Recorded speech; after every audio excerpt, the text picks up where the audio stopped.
He shouted at the villains in the valley, expressing his anger. In the dim setting, Shu Ji, the third disciple, explains that most have left, leaving only a few behind. He questioned if the other character was truly Changfeng, pointing with confidence. She asked how he managed to stand again, surprised by his recovery. She expressed shock at how his wounds vanished, questioning his recovery while touching his arm. He told her to stop touching him, slapping her hand away, overwhelmed by the attention. She thanked him for his help, bowing in gratitude, while he observed her with surprise and kindness. He strolled down the street, exuding calm as she watched. He looked surprised, asking if that was all after saving her life, feeling unappreciated. They shouted their return, announcing, "We're back, Changfeng," as they approached him. He inquired about Xie Liangfei, mentioning he had instructed them to follow him. He realized they lost Xie Liangfei, feeling anxious, while another character expressed disbelief and concern. He demanded they search for his first disciple immediately, frustrated by their failure. He expressed concern, stating he couldn't sense Changfeng's power. He urged Changfeng to remain composed, revealing the shadow clone's speed as the reason for their defeat. He mentioned that the enemy possessed crucial information. He pondered the possible link to his family's massacre, admitting a lack of memory in the original's mind, leaving him perplexed. He confidently informed Ms. Bai Chui that he saved the boy and inquired if she would become his student. She told Master Liul that their paths were different and insisted she would never become his student as long as justice prevailed. He declared he would reveal the truth, standing with his companions against the vibrant city's backdrop. He confidently announced their sect's fresh start, demonstrating determination against the lively village backdrop. She proclaimed their unity, stating they were allies of justice, ready to spread love, as the two men listened. She vowed to save the world, assist the needy, and uphold justice as if her life depended on it, declaring she would lead the sect to glory. She felt anxious, noticing two men watching her and questioning her commitment. She laughed at his acting, remarking on how effortlessly he lied, as the two men beside her marveled at his skill. He looked sternly, questioning if she doubted her leader. She covered her mouth, surprised, acknowledging that she might have believed him if she hadn't known better. He reeled from the force of the strike, realizing its strength.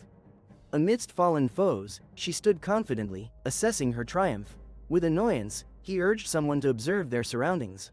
She commented on the speech, saying it was engaging, but she still didn't trust him. With tears in his eyes, he watched, feeling conflicted. He turned, surprised by a call, as someone approached carrying a bowl. He thanked her for helping with the manure, and she handed him a bowl of water. Holding a bowl of water, he paused, lost in thought. In a lively street, she pointed out Shu Ji, mentioning his notorious status while her companion listened. He questioned her sudden appearance, suggesting she might be an imposter. He noted Shu Ji's assistance to a woman with manure and remarked on his kindness. He questioned if such a villain could perform acts of kindness, emphasizing their efforts for improvement. She hesitated with a sword in hand as he encouraged her to make a decision. A cautious trust started to grow in her towards him. He exhaled in relief, expressing contentment. She insisted on observing him more before agreeing to be his student. She stated she would watch him for several days, warning she would leave at any sign of insincerity. He confidently proposed a deal, expressing approval with a smile. He laughed in triumph, surprised at his easy control of the sect. His followers cheered, "Congratulations, boss," as he marveled at his swift takeover. He asserted she was their leader but questioned her cultivation. Another doubted her authenticity, claiming she lost her powers. He expressed disbelief at Lu Chengfeng's exaggerated reputation as a mastermind and wondered how he could leave the sect so unguarded. He declared that the territory now belonged to the boss. The mysterious character expressed confusion about the absence of expected weaklings. He congratulated Master Ding, who was seated on a grand throne, while the enigmatic figure in the shadows observed with interest. He reminded Master Ding of his promise after taking leadership of the sect, gesturing confidently in his ornate robe. He confirmed his promise was still valid, while another insisted they can't rest until Lu Chengfeng is dead. He reassured them he would fulfill his promise, intensifying the tense atmosphere. He presented a medallion, asserting it proved his unwavering promise. He questioned if the medallion symbolized authority over beasts, while another commented on their knowledge for their age. He claimed that with the object, Lu Chengfeng was as good as dead, revealing his sinister intentions. He demanded to know the identity of a woman and how she obtained such an item. They smirked, confident there was no danger if he was powerless. He wandered through the misty valley, feeling calm as shadows played among the mountains, and a distant structure loomed. Zhang Kui urged the group to flee and hide nearby after the master's departure, while Zhang Wensheng listened to the plan. She stated she was no longer the chief but a student, and thus his senior, then slapped him. He responded with a firm, "Yes, sir," to his superior. He explained they should activate the protective formation when someone enters the sect, questioning its true meaning. He yelled, "Insolence," with anger, his expression fierce and eyes intense. In Huyang City, the group prepared to assist others daily, with her encouraging everyone to help at least one person each day. She expressed disbelief about the monotonous situation, and he agreed, both expressing their frustration. She declared it was a great idea for heroes to assist others, affirming her commitment to help. She urged others to listen to her, emphasizing that they should learn from her example.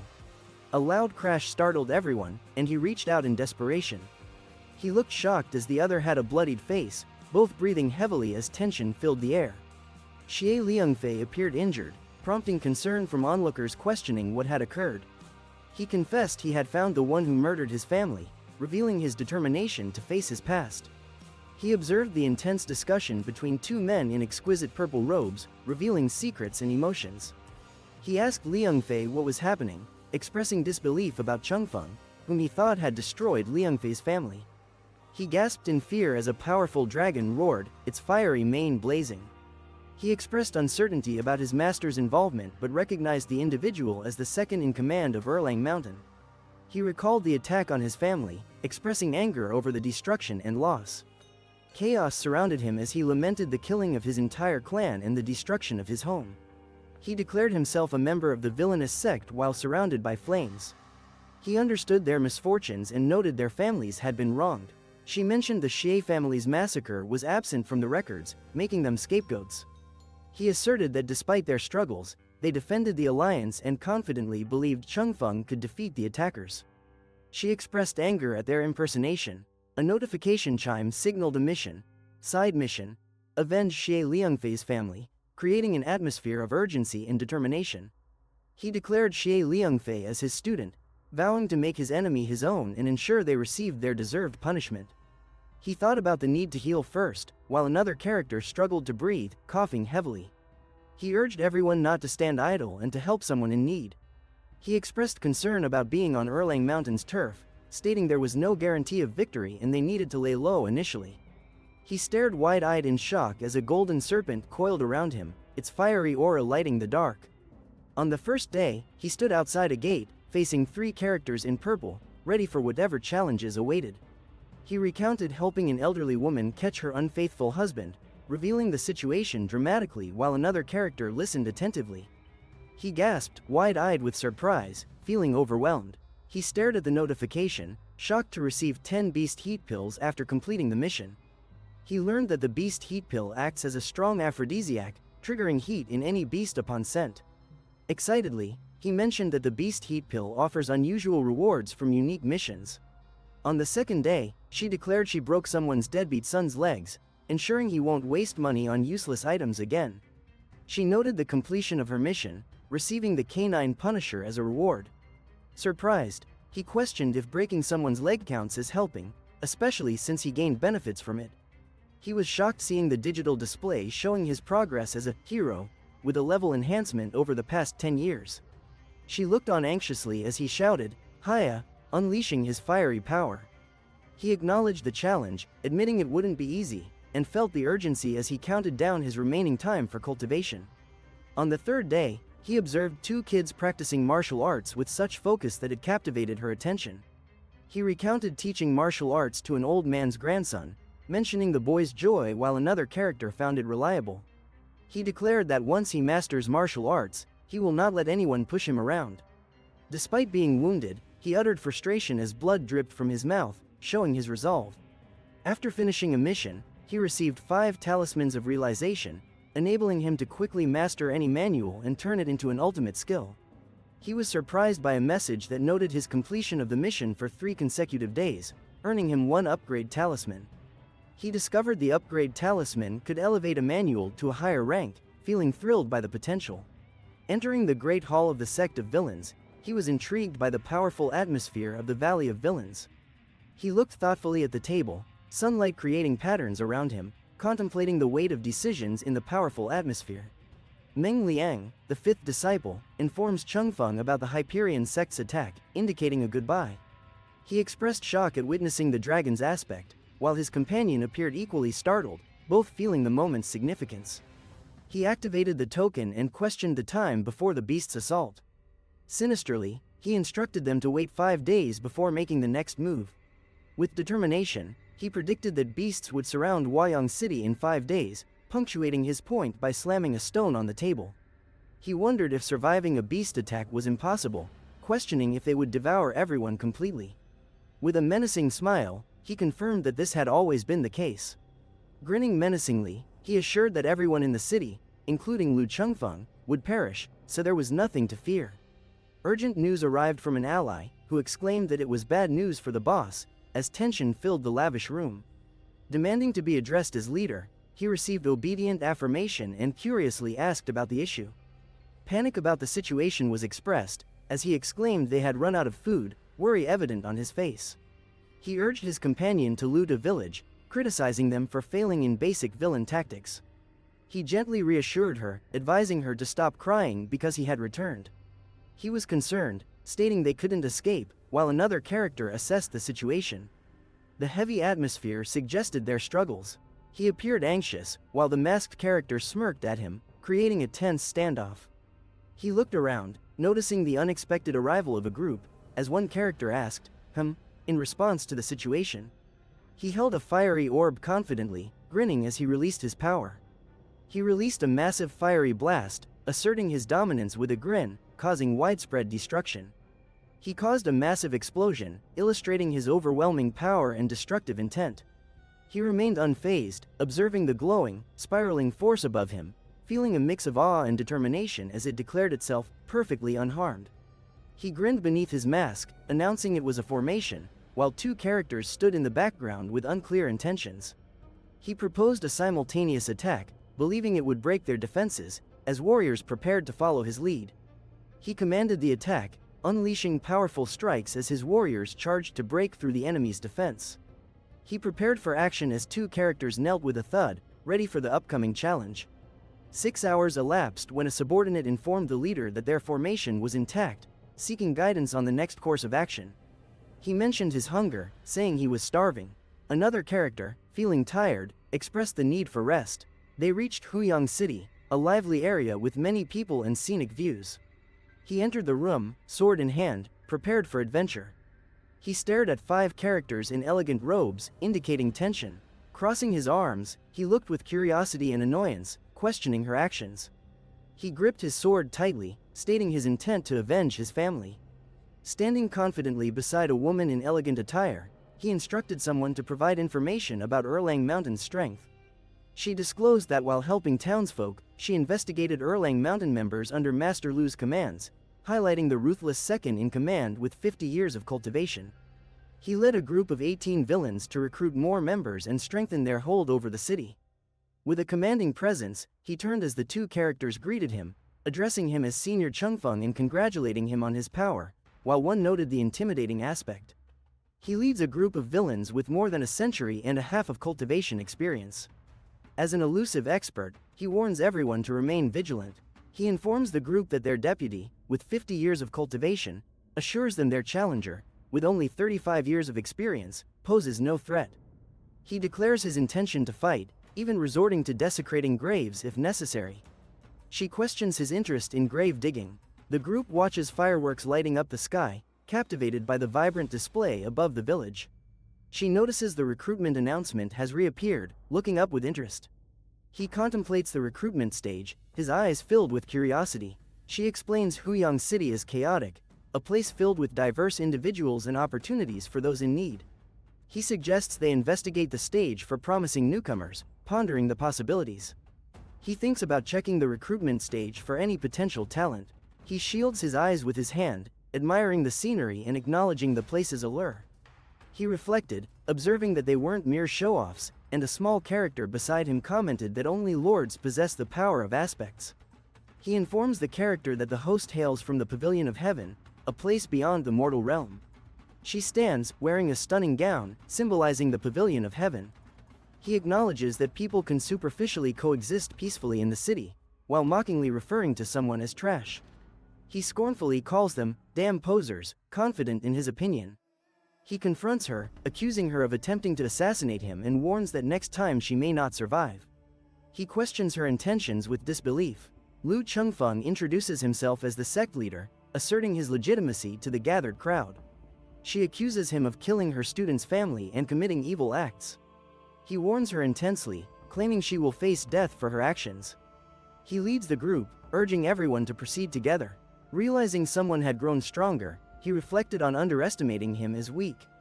He pondered whether Lu Chengfeng was genuine, noting the difference from rumors.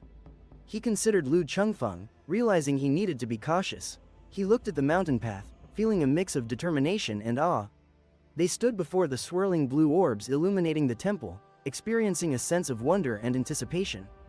The Guardian warned that access required passing the cultivation screening gate. Before the portal, the Guardian reminded them that entry needed passage through the cultivation screening gate. The Guardian observed them successfully passing through the barrier, signaling success. The Guardian watched as a mage confidently faced the barrier, ready to use magic, marking a pivotal moment. Amid pressure, he stayed composed as magic built around him, with a persistent beeping indicating tension. Feeling anxious, he noticed two warriors with weapons ready, shouting for everyone to stop. Sensing no aura from the antagonist, he questioned if the enemy was hiding his power. The enemy boasted about killing traitors, while a worried onlooker exclaimed that he was the worst human and would kill him. He was thrown to the ground as two warriors accused him of failing the test and demanded he leave immediately. He insisted there was no chance Chengfeng could fail and expressed disbelief. He clarified the entry requirement was a 10-year cultivator level. If Chengfeng failed, her power over a decade was insufficient, causing disappointment. He suggested the device probably lacked 10 years of power and advised her to try again. She protested, saying they wouldn't be in this situation if they hadn't acted wickedly. He mocked her, questioning if she truly thought she led the sect of villains. He taunted her, calling her a fake for not being a 10-year cultivator, challenging her authority. Feeling embarrassed, he covered his face while others faced an unexpected situation as blue energy crackled around them. As they walked through the blue energy, he observed each person pass the challenge easily, showing confidence and determination. He smirked at the poser, asserting all passed and the gate was fine.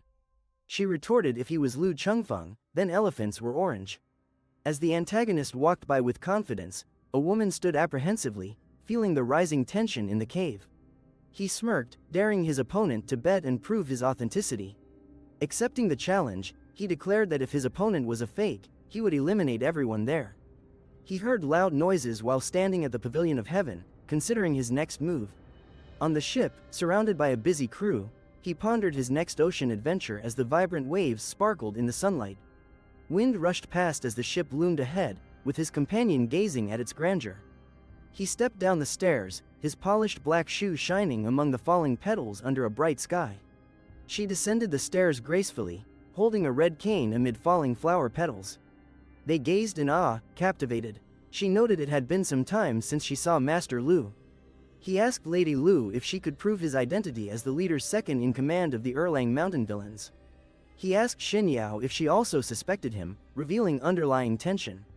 He inquired about the origin of the idea, and she explained it was suggested by their master, cautioning him against striking her. She declared him the leader, amidst a beautifully adorned setting with scattered petals. He asked if she had anything further to add, standing confidently among the flowing petals and elegant ambiance. He struggled to manage his emotions, captivated by her charm, while heart-shaped lollipops mirrored everyone's fixation. He suppressed his feelings, realizing he must remain quiet to control his energy, fearing he'd fall under her spell. He noted the silence, smirked, and commented on their lack of responses, implying they were out of arguments. He confronted his companion, reminding him of the promise, "You promised me." Now bark, as tension crackled between them. She declared it was getting late, drawing everyone's attention. He observed the vibrant energy swirling above the roof, pondering the unusual occurrence. She announced that the pavilion would host the event again, waiting confidently at the stage. Xinyao firmly assured Changfeng that she did not, with tears glistening on her cheeks. He observed as vibrant colors burst from the platform, marking the beginning of the grand event. He exhaled in relief, aware of the intense stares from admirers behind him. He urged the confused characters to focus, telling them to regain composure as fiery colors exploded behind him. He pressed his companion to hurry, reminding him they were following the lady's instructions and needed to stick to the schedule. He was frustrated, realizing this was indeed the guy, yet puzzled by his apparent weakness, questioning if he was concealing his strength or if something had happened. He shouted in frustration that they couldn't leave the boss to bark alone, urging everyone to join the fun. He called for everyone to join the excitement, as background characters mimicked playful barks, creating a lively atmosphere.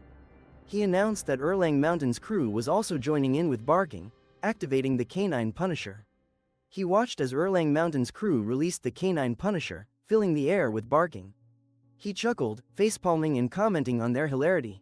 Meng Liang stresses urgency, suggesting they can't hold out and should disband, deciding to part ways. He expressed happiness at seeing her again, a single tear on his cheek. At the recruitment stage, participants line up, anticipating the selection process. At Trident Mountain, excitement fills the air as he invites participants to join the Purple Light Sect, announcing the need for 3 new members.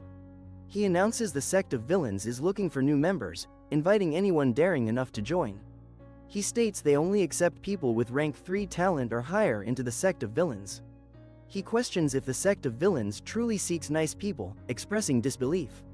He considers changing his sect's name, feeling stressed. Realizing a name change requires 1,000 contribution points, he regrets asking and feels defeated. He is shocked to learn a name change costs 1,000 points, lamenting his meager 17 points and fearing it will take forever.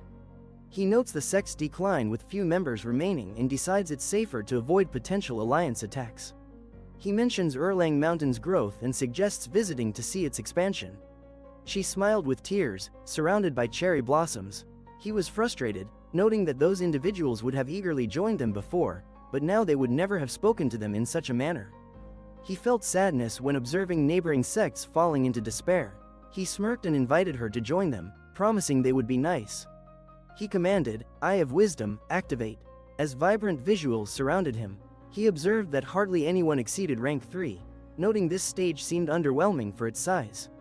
He was surprised that someone wasn't angry after everything that happened, realizing there was no chance they'd be quiet unless they had lost all their power. He questioned the masked character's choice, noting it resembled Lu Chengfeng's style. She sat elegantly on the chair, holding a cup and exuding confidence. He mentioned that speaking to her consumed too much spirit energy, admitting he should have thought of a better solution sooner. She sipped her drink thoughtfully, pondering what to say about Lu Chengfeng. He hugged her tightly, while swords clashed in the shadows. He examined the red horizon with curiosity, while she stood beside him, considering their next move. He commented with indifference on his rival's lack of power, talent, and greatness, but acknowledged his strategic skills. He showed indifference toward her, saying, "Meh, just meh." He questioned her about her choice, wondering if she would choose him. She thought about her years of searching the outskirts, recalling that Lu Chengfeng was once favored by the gods. She reflected on his rise to infamy and leadership, his unexpected death, and her disbelief in his potential return. She smiled, declaring that the blessing was immeasurable. She pointed out that he is a villain, not kind or innocent, acknowledging his blessings but insisting he isn't their top choice. She expressed uncertainty, admitting her continued hesitation despite the situation. A glowing shield enveloped the villain's sect, exuding power and menace. She tearfully expressed missing Chengfeng, while he endured silently.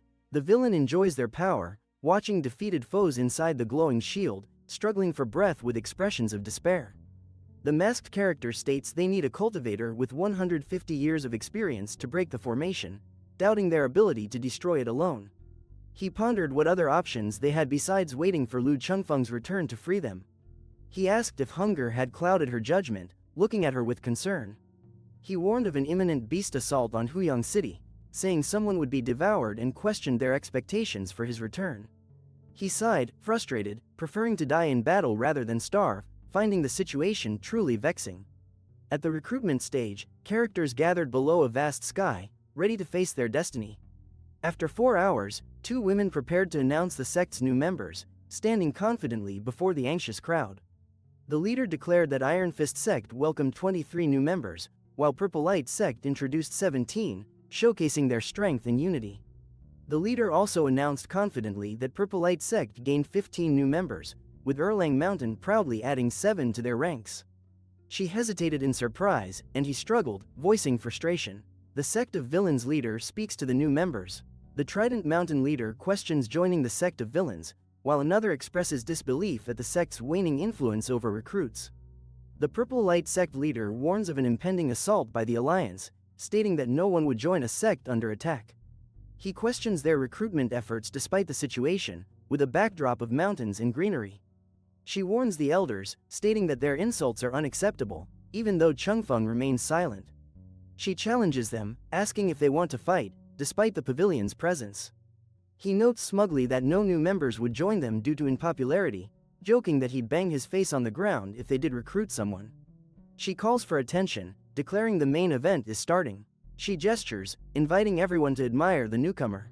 He stands boldly, facing the intense gazes of those around him. She felt a touch on her shoulder, warmth spreading as he reached out. A character in elegant attire walks confidently, while others express concern, identifying him as Fang Feiyang, the top prodigy of Huyang City. At just 13, he is remarkably talented. Many are willing to do anything for him, and he seeks a good mentor. He emphasizes the importance of this rare opportunity, advising everyone not to overlook it. He ponders where he has seen that person before, touching his chin thoughtfully.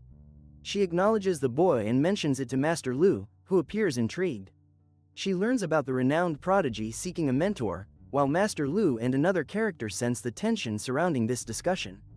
He comments to his superior about the foolish person, standing confidently beside his ally in a tense atmosphere. He expresses frustration over someone refusing their invitation, admitting they had beaten him previously, questioning why he's present now, saying he's out for them. He declares that a foolish prodigy is merely trash, asserting that if they can't capture him, no one can. He urges the lad to join Trident Mountain, promising him the title of top disciple, as the crowd watches eagerly, surrounding the scene.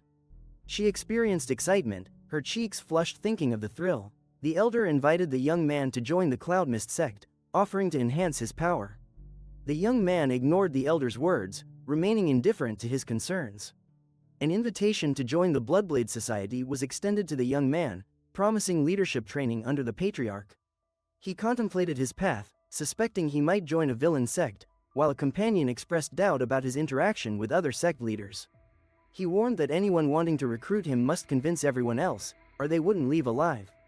Troubled, his expression showed confusion and concern. With confidence, he asked if she led the villain sect, greeting her with determination. Surprised, he questioned the events between Lu Chengfeng and another character. He realized there were ranks beyond 5 and expressed surprise at Lu Chengfeng's super rank. Pipe, pipe, pipe. She expressed concern that most disciples have vanished and they are under attack from the Hyperion sect and allies. He inquired about the value of a rank 6, knowing a rank 5 equals 100.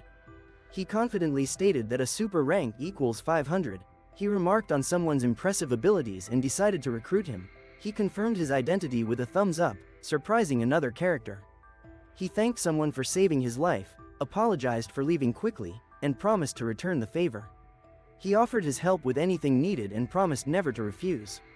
He reassured them, emphasizing their duty to assist everyone. She agreed it was fine, while he hesitated but respected her insistence. She smiled, explaining the leader never asks for anything in return, which is why she chose to be his student. Frustrated, she demanded silence and insisted on needing his help in return. She insisted they must drive away their enemies and prove their strength. She admitted the rumors were unfounded, recognizing him as a pleasant character. He said it would be impolite to reject the request. Meanwhile, another character expressed surprise, urging him not to dismiss it. She invited him to join their group, suggesting they could bring people together. She was astonished, realizing the other character understood her desire for him to join. He smiled warmly and asked Fang Feiyang if she would become his student, surrounded by a radiant aura. He shouted at someone, declaring it would only happen in their dreams. He insisted the man was untrustworthy, claiming he was deceitful. He warned that the man was completely unreliable, describing him as the worst criminal and advising others not to believe his lies. He declared that the group of villains would never change, cautioning the young man against being corrupted. He observed they had seen through Changfeng's facade and questioned his next move. He urged them to rise and follow, stating they must fend off invaders and postpone punishment. He felt frustrated when another character criticized his failed act, expressing disbelief and demanding a confrontation. She demanded they leave, her intense glare startling the two characters who turned towards her. She advised Fang Feiyong to stay away from the group, stating that no one would allow him to join them, as the sky brightened. He dismissed the concepts of good and evil, claiming that power is what truly matters, unlike the weak individual nearby. He urged the other to be straightforward, ignoring the sarcasm. He confidently challenged Lu Changfeng to reveal his true cultivation level, gesturing beneath the bright sky.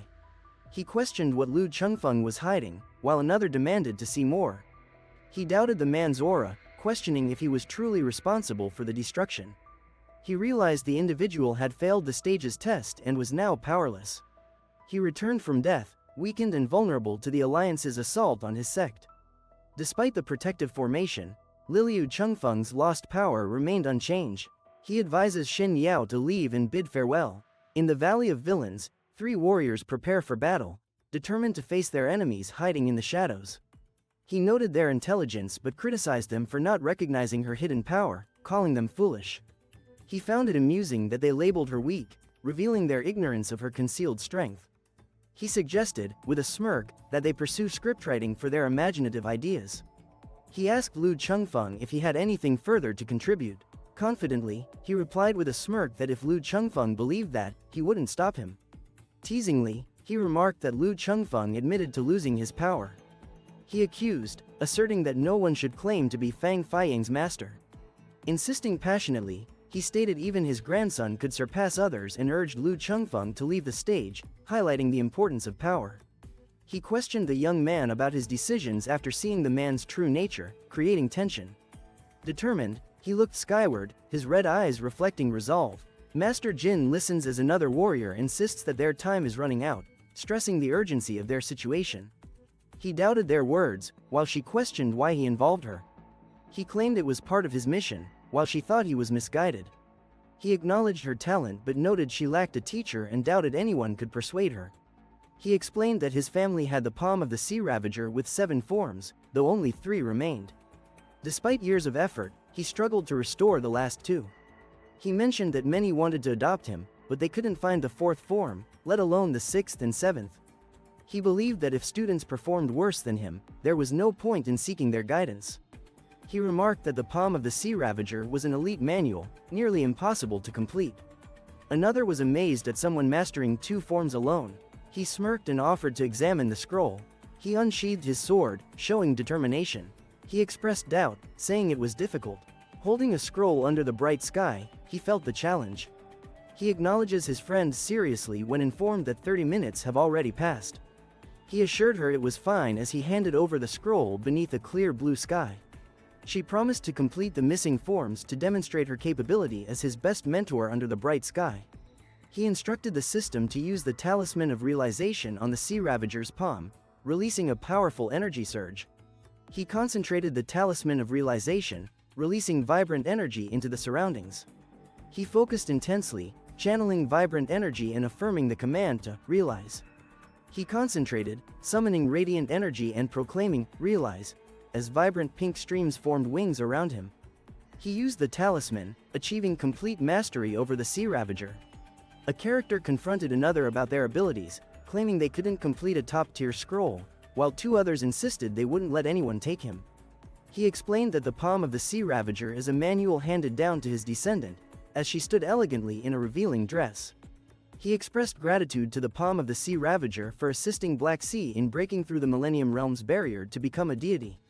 Master Jin declares that since their foes are unrepentant, they will leave no one alive and urges his allies to charge. He realizes the scroll is incomplete, explaining that Fang Feiyong can't access its full power with all forms restored. She asks if Lu Changfeng will manage to finish the scroll. He doubts Lu Changfeng's ability to complete it, saying the skill can elevate a person to deity status. He states that the final form is the hardest, even a deity can't master it. He gestures confidently, urging others to compare their forms closely. His eyes show determination as the energy around him intensifies. Energy swirls around him as he conjures vibrant, magical force from his hands. He concentrates, declaring the palm of the Sea Ravager, fourth form, as vibrant energy surrounds him for his attack, Destructo Clouds.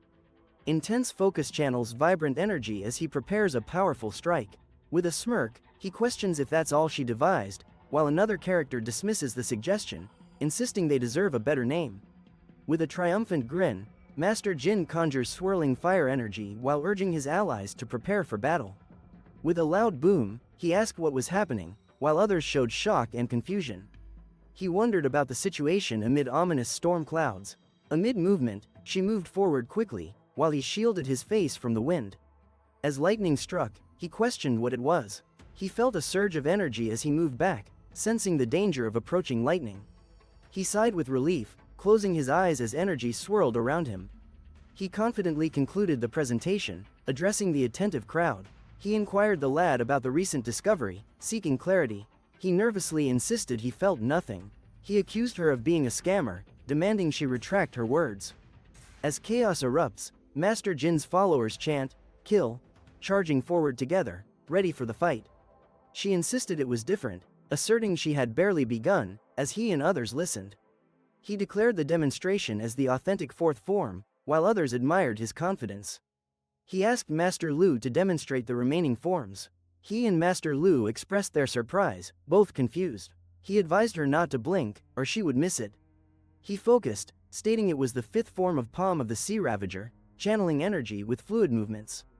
He released energy, shouting, "Torrential downpour," as the force intensified. He raised his arm, releasing a torrent, exclaiming, "Torrential downpour," as energy waves surged. He watched as massive blue tornadoes formed, creating a whirlwind of energy. He gasped, realizing the powerful blue tornadoes formed, while his companions showed similar shock. He shouts urgently for them to stop as tension fills the air. He questioned the possibility of perfect mastery, while his companion remained puzzled. She inquired about the visual phenomenon and its link to the Black Sea, wondering if he learned it from a friend. He suggested that only the creator could master such skills, implying his talent was exceptional. He announced the Palm of the Sea Ravager, sixth form, unleashing a powerful energy against a blue backdrop. He summoned the Waves of the Skysunderer, creating a massive ocean wave that amazed his companions. He noticed the unsettling atmosphere as his companion watched, distressed, sweat forming on his forehead. He expressed disbelief about the incredible manual, questioning its humanity. He considered converting phenomena into real attacks with enough power. He focused, announcing his final form, the Sea Ravager, harnessing immense power. He unleashed his final transformation, the Sea Ravager, summoning powerful waves, while onlookers watched in awe. Standing confidently, he observes the chaotic scene, while others gather behind him. He pondered what might be wrong, while others observed his extravagant display during previous attacks. He speculated that they hadn't discovered the final form, as someone mocked Lu Chengfeng, declaring his end. He noticed the confusion on their faces as a powerful character emerged, radiating energy. A majestic character loomed overhead, its ethereal energy illuminating the scene and capturing attention. He demanded to know what was happening, asking for the final form and questioning the old man. He suspected the man was out of ideas, claiming it was likely one of his tricks, and doubted the validity of the other forms. His confusion was evident as he questioned the elderly man's presence, stating the final form was meant to be exceptionally powerful. He remarked with interest when she noted the unexpected appearance of the Black Sea. He surmised it must be a remnant of his soul, designed to appear when the move is executed perfectly. He explained that they were unsure whether Lu Chengfeng had completed the scroll. He praises the two warriors for bringing Gong Xinyao, promising they would join him afterward to destroy the place. Fang Feiyang, full of energy, greets the patriarch with humility, showing respect through his gesture. He bows to the elderly character under a clear blue sky, surrounded by greenery. Wide-eyed and bewildered, he exclaims in disbelief, "Huh?" as tension fills the atmosphere. Fang introduces himself as from the Black Sea, asking if she is responsible for the Sea Ravager's perfect palm.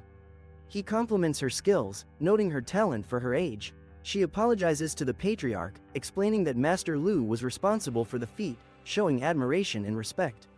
He questions the identity of the person present with a piercing gaze. He criticizes her talent, calling it mediocre. Frustrated, she believes he should offer praise. He considers the significance of the rank 3 continent, viewing it as crucial information. He decides to leave the broken scroll, seeking talented descendants to bring to the 3rd rank continent. Confidently, he declares that he'd grow much stronger after being with her, asserting that nothing could stop them. He expressed that Fei Yong has the potential for greatness but didn't foresee it leading to her becoming an outsider. He remarked that with additional years of training, her youth would have allowed her to succeed. He apologized to the patriarch, showing regret. He stated that he would soon vanish but could offer her a significant blessing, despite the rules. He clarified that the aqua mark activates the aqua tattoo when ready, as blue swirls enveloped him.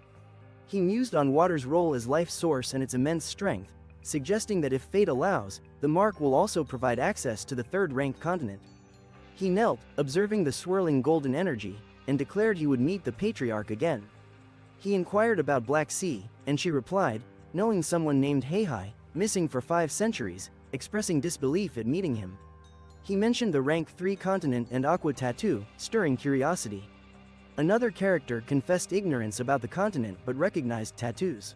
He explained that the talent tattoo boosts the ability to sense spirit energy and unlocks special skills. He cautions that it will be too late if attackers return. They demanded he halt his nonsense, challenging his confidence. He discovered that Lord Greenrobes, once a prominent character, earned recognition for his Silva tattoo, which boosts abilities. He discovered that this character was a legendary fighter, known for his incredible power and healing abilities, in addition to having a tattoo. He questioned if Fang Feiyong also had a tattoo, wondering if he could one day mirror Lord Greenrobes. He encouraged the boy to join the Purple Light Sect, assuring him he could have whatever he wished. He pressed the boy to join the Cloud Mist Sect, promising him anything he wanted and assuring him they would heed his words. 3 men fervently debated, encouraging a young girl to join either the Trident Mountain, the Bloodblade Society, or the Skyriver Garden. He declined politely, explaining Master Lu had completed the scroll and summoned his patriarch. He confidently announced his decision to become Master Lu's student, addressing a group of interested onlookers. He smiled broadly, expressing his enthusiasm for his promising future and eagerness to learn more. He called for someone to stop, his determination evident. He stated that Xinyao was his sister, questioning why he should give her to someone so proper. He warned she would marry a powerful villain. He stated that Lu Chengfeng's success was due to secret advantages. The crowd agreed, asserting that Lu Chengfeng used hidden tactics. One remarked that Fang Feiyong shouldn't associate with a villain. He challenged Lu Chengfeng to a duel, asserting that if they couldn't have the lad, Lu shouldn't either. He confronted Lu Chengfeng, declaring he wouldn't refuse a duel as Lu wasn't worthy. He confidently turned the situation over to Xie Liangfei, expecting her to handle it. He appeared confused, surrounded by questioning thoughts. He expressed anger, desiring revenge but felt inadequate after their last fight. He laughed mockingly, accusing Lu Chengfeng of being a sick bastard and sending his student to face death. He encouraged a character to share information about their shadow clone, promising to enhance its strength. He asked, filled with disbelief, if she could truly do that, his expression tense with hope.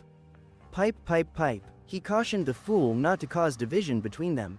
He confidently urged her to trust him, his charming smile making a persuasive case. The background transitioned into a bright sky, reflecting hope. A moment later, he informed his master that everything was concluded, while others waited attentively. She commanded the system to apply the upgrade talisman on her shadow clone. The system confirmed the upgrade of her shadow clone to infinite shadow blood. Another character wondered if he was pretending once more. One character insisted on the need for talent, experience, and luck to upgrade a skill, while another doubted whether he possessed those qualities. One character advised another, saying he would teach him the evolved form of shadow clone, named Infinite Shadowblood. He was surprised by the name Infinite Shadowblood, curious about its significance. He stood with awe as cracks of lightning erupted, illuminating his surroundings. He stood with shock as lightning flashed from nowhere, wondering about its origin. He gazed in awe as the powerful spell, Infinite Shadowblood Level 1, Blood Ocean, emanated from him, shaping the water around into a tumultuous wave. He declared the sect as his home, where he would fiercely live and die. He cast a powerful spell, creating a swirling blue energy tower piercing the sky. He observed the blue energy spiraling upward with thunderous sounds, lightning surrounding the display. He questioned if this energy was the result of the teacher demonstrating a special skill to a student. He remembered witnessing such power only in ancient records and expressed curiosity about the teacher's increased strength, wondering what kind of monster the teacher had become. He admired the energy tower, sensing the intense power erupting in the sky as lightning crackled. He contemplated the limits of rank 4 manuals, questioning why the Black Sea's skill was neutralized, and noted his improvement to divine retribution at rank 3. She was surprised by his actions and considered what he might do next. She observed as he summoned a swirling blue energy circle, feeling a mix of surprise and wonder. He inquired about the amount the other had received, surrounded by onlookers. He apologized to his master, admitting his inability to grasp something so complex, and acknowledging his understanding was aided by mastering Shadow Clone. He announced his intent to become the greatest villain, living on his own terms, while 2 characters observed him. He smirked, asserting that half was adequate. He confidently declared readiness, standing prominently under the clear sky. He smirked, calling his opponent a fool and threatening that sharpening skills wouldn't alter the outcome. He vowed to kill them. He stood confidently, observing the surroundings as leaves moved in the air, signaling calm before confrontation.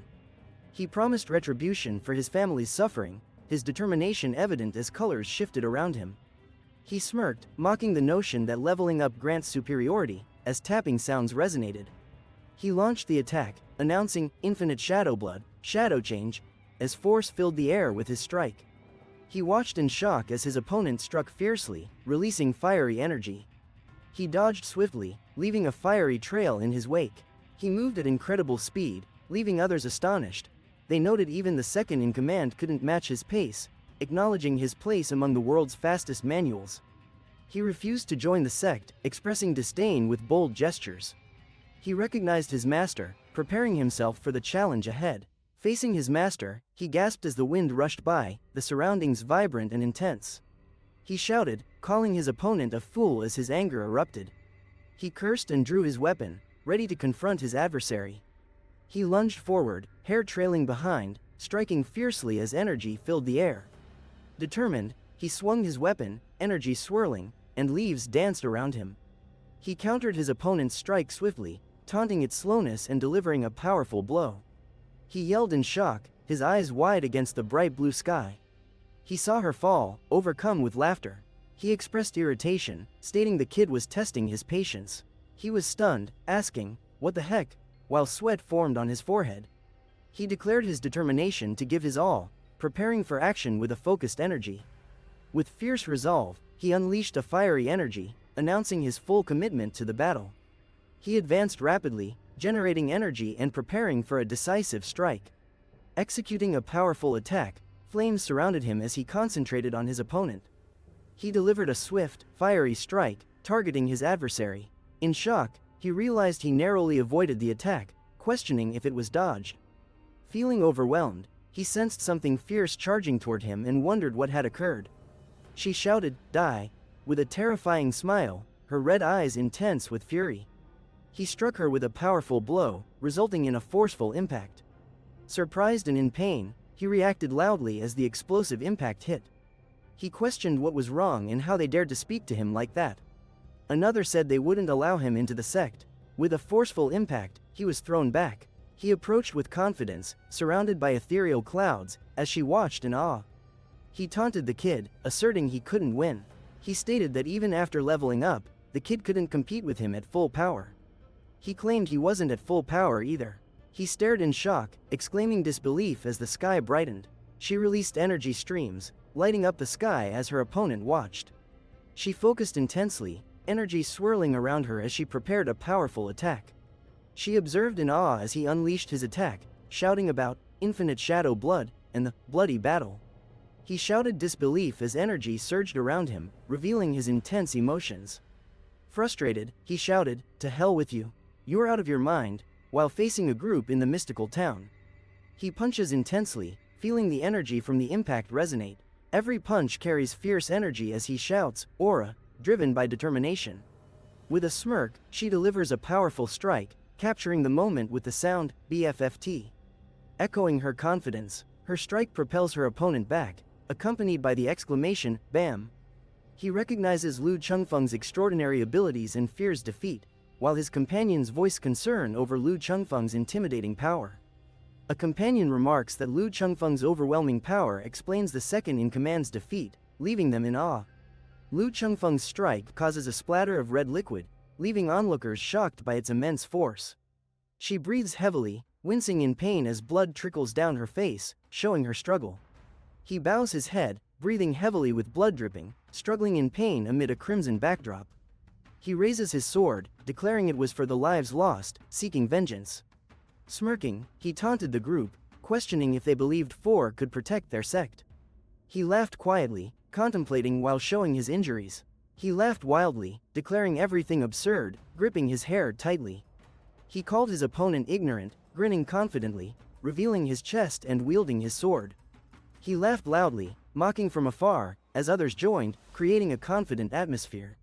He asked about their comrade's condition, while another suggested he had lost his mind, lightening the mood. He pointed defiantly at his opponent, questioning his belief in defeating him, intensifying the tension. He smirked, challenging his opponent's abilities, suggesting he was at his limit. He charged forward, sword raised, aiming to strike his opponent, shouting, "Die!" The tension and chaos were imminent. She insists others may go, but she will stay. He shouted, claiming if Lu Chengfeng were alive, they might succeed, but with the demon dead, they would meet the same fate. He ordered, "Kill them." She commanded them to stop immediately, her eyes intense. She leapt high, creating a swift movement that surprised him. He stood still, watching her with curiosity. He threatened everyone in the sect, except for Gong Xinyao, as dark skies loomed overhead. He smiled, admitting to her that he had liked her for a long time and assured her that dating him would elevate her reputation. She stood with her sword ready as he tried to convince her, while two shadowy figures loomed behind. She smirked, slightly amused, exclaiming, "HMPH." The backdrop showed majestic mountains and a shimmering city. With a commanding presence, he exuded a super-duper aura, captivating everyone. Realizing the danger, he thought, "They're all armed. I can't believe they're here to kill us." His legs trembled as he panicked, considering his next move. Gong Xinyao stands among flowers, unaware of a watchful character's intense gaze. He questioned her identity, his tone a mix of annoyance and confusion. She whispered to herself, trying to maintain her composure. Introducing himself as Lu Chengfeng, he revealed he was the demon mentioned, the first disciple of the sect. Lu Chengfeng ordered them to freeze, while his companions reacted with disbelief. One laughed loudly, another appeared astonished. His laughter was joyful, while his companions expressed disbelief, questioning if he had grown stronger, unable to sense his new power. He stated he hadn't ascended but claimed to be strong enough to defeat everyone present. Smirking, he questioned if they truly believed he meant their sect was corrupt. He declared with determination that he would be the first to kill. Unleashing a powerful strike, he wielded a shimmering blade that cut through the air with a bright light. Focusing intensely, he struck with sweat glistening, producing sharp clangs. A cautious character warns Gong Xinyao to leave, stating Chengfeng is dead and the group is under siege. He delivered a powerful kick, causing a vibrant explosion that demonstrated his formidable strength. As chaos erupted, he exclaimed in panic, wide-eyed and sweating. His foot slipped, and he fell as a bright blue light surged from the ground, with warriors standing prepared behind him. He remarked on the effectiveness of the defensive talismans, while another noted with concern that a powerful opponent had sent Master Jin flying. Feeling uneasy, one character questioned the true identity of Lu Qingfeng, while another expressed concern about the implications of his presence. A character wondered about Jin Hongwen's sudden retreat, while another questioned his newfound power, shocked by its severity. One character stammered, questioning Jin Hongwen's power, while another admitted ignorance about cultivation. He thought it wise to avoid speaking too much, fearing he might reveal his true self. She smirked and offered him 3 guesses, while he shouted in frustration. He defiantly declared he wouldn't guess, as a group of stern figures watched from behind, their expressions serious. Concerned, she notices danger as her companions appear uneasy. They were surprised, believing it couldn't be Lu Chengfeng, urging Master Jin to engage him as he descended. He expressed astonishment as he saw Lu Chengfeng soaring through the air. He rushed forward, sword in hand, prepared for battle. He stood calmly, his robe billowing while the trees rustled around him.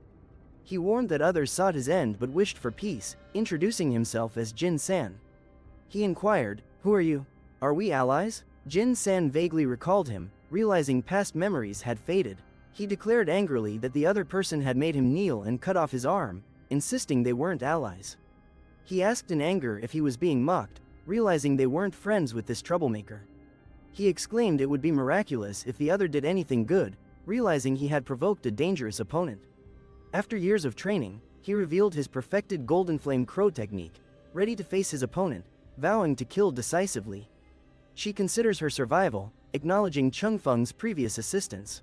He was amazed that the Golden Flame technique had evolved into Goldfire, confident they would win with power comparable to Lu Changfeng's prime. He ordered the enemy's death for the world's sake, while another vowed to destroy the foes and save the people.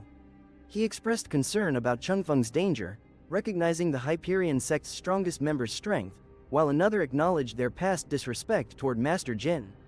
He received a notification about a side mission stressing unity's importance for greatness, challenging the disciples' loyalty to determine if they can form the new sect.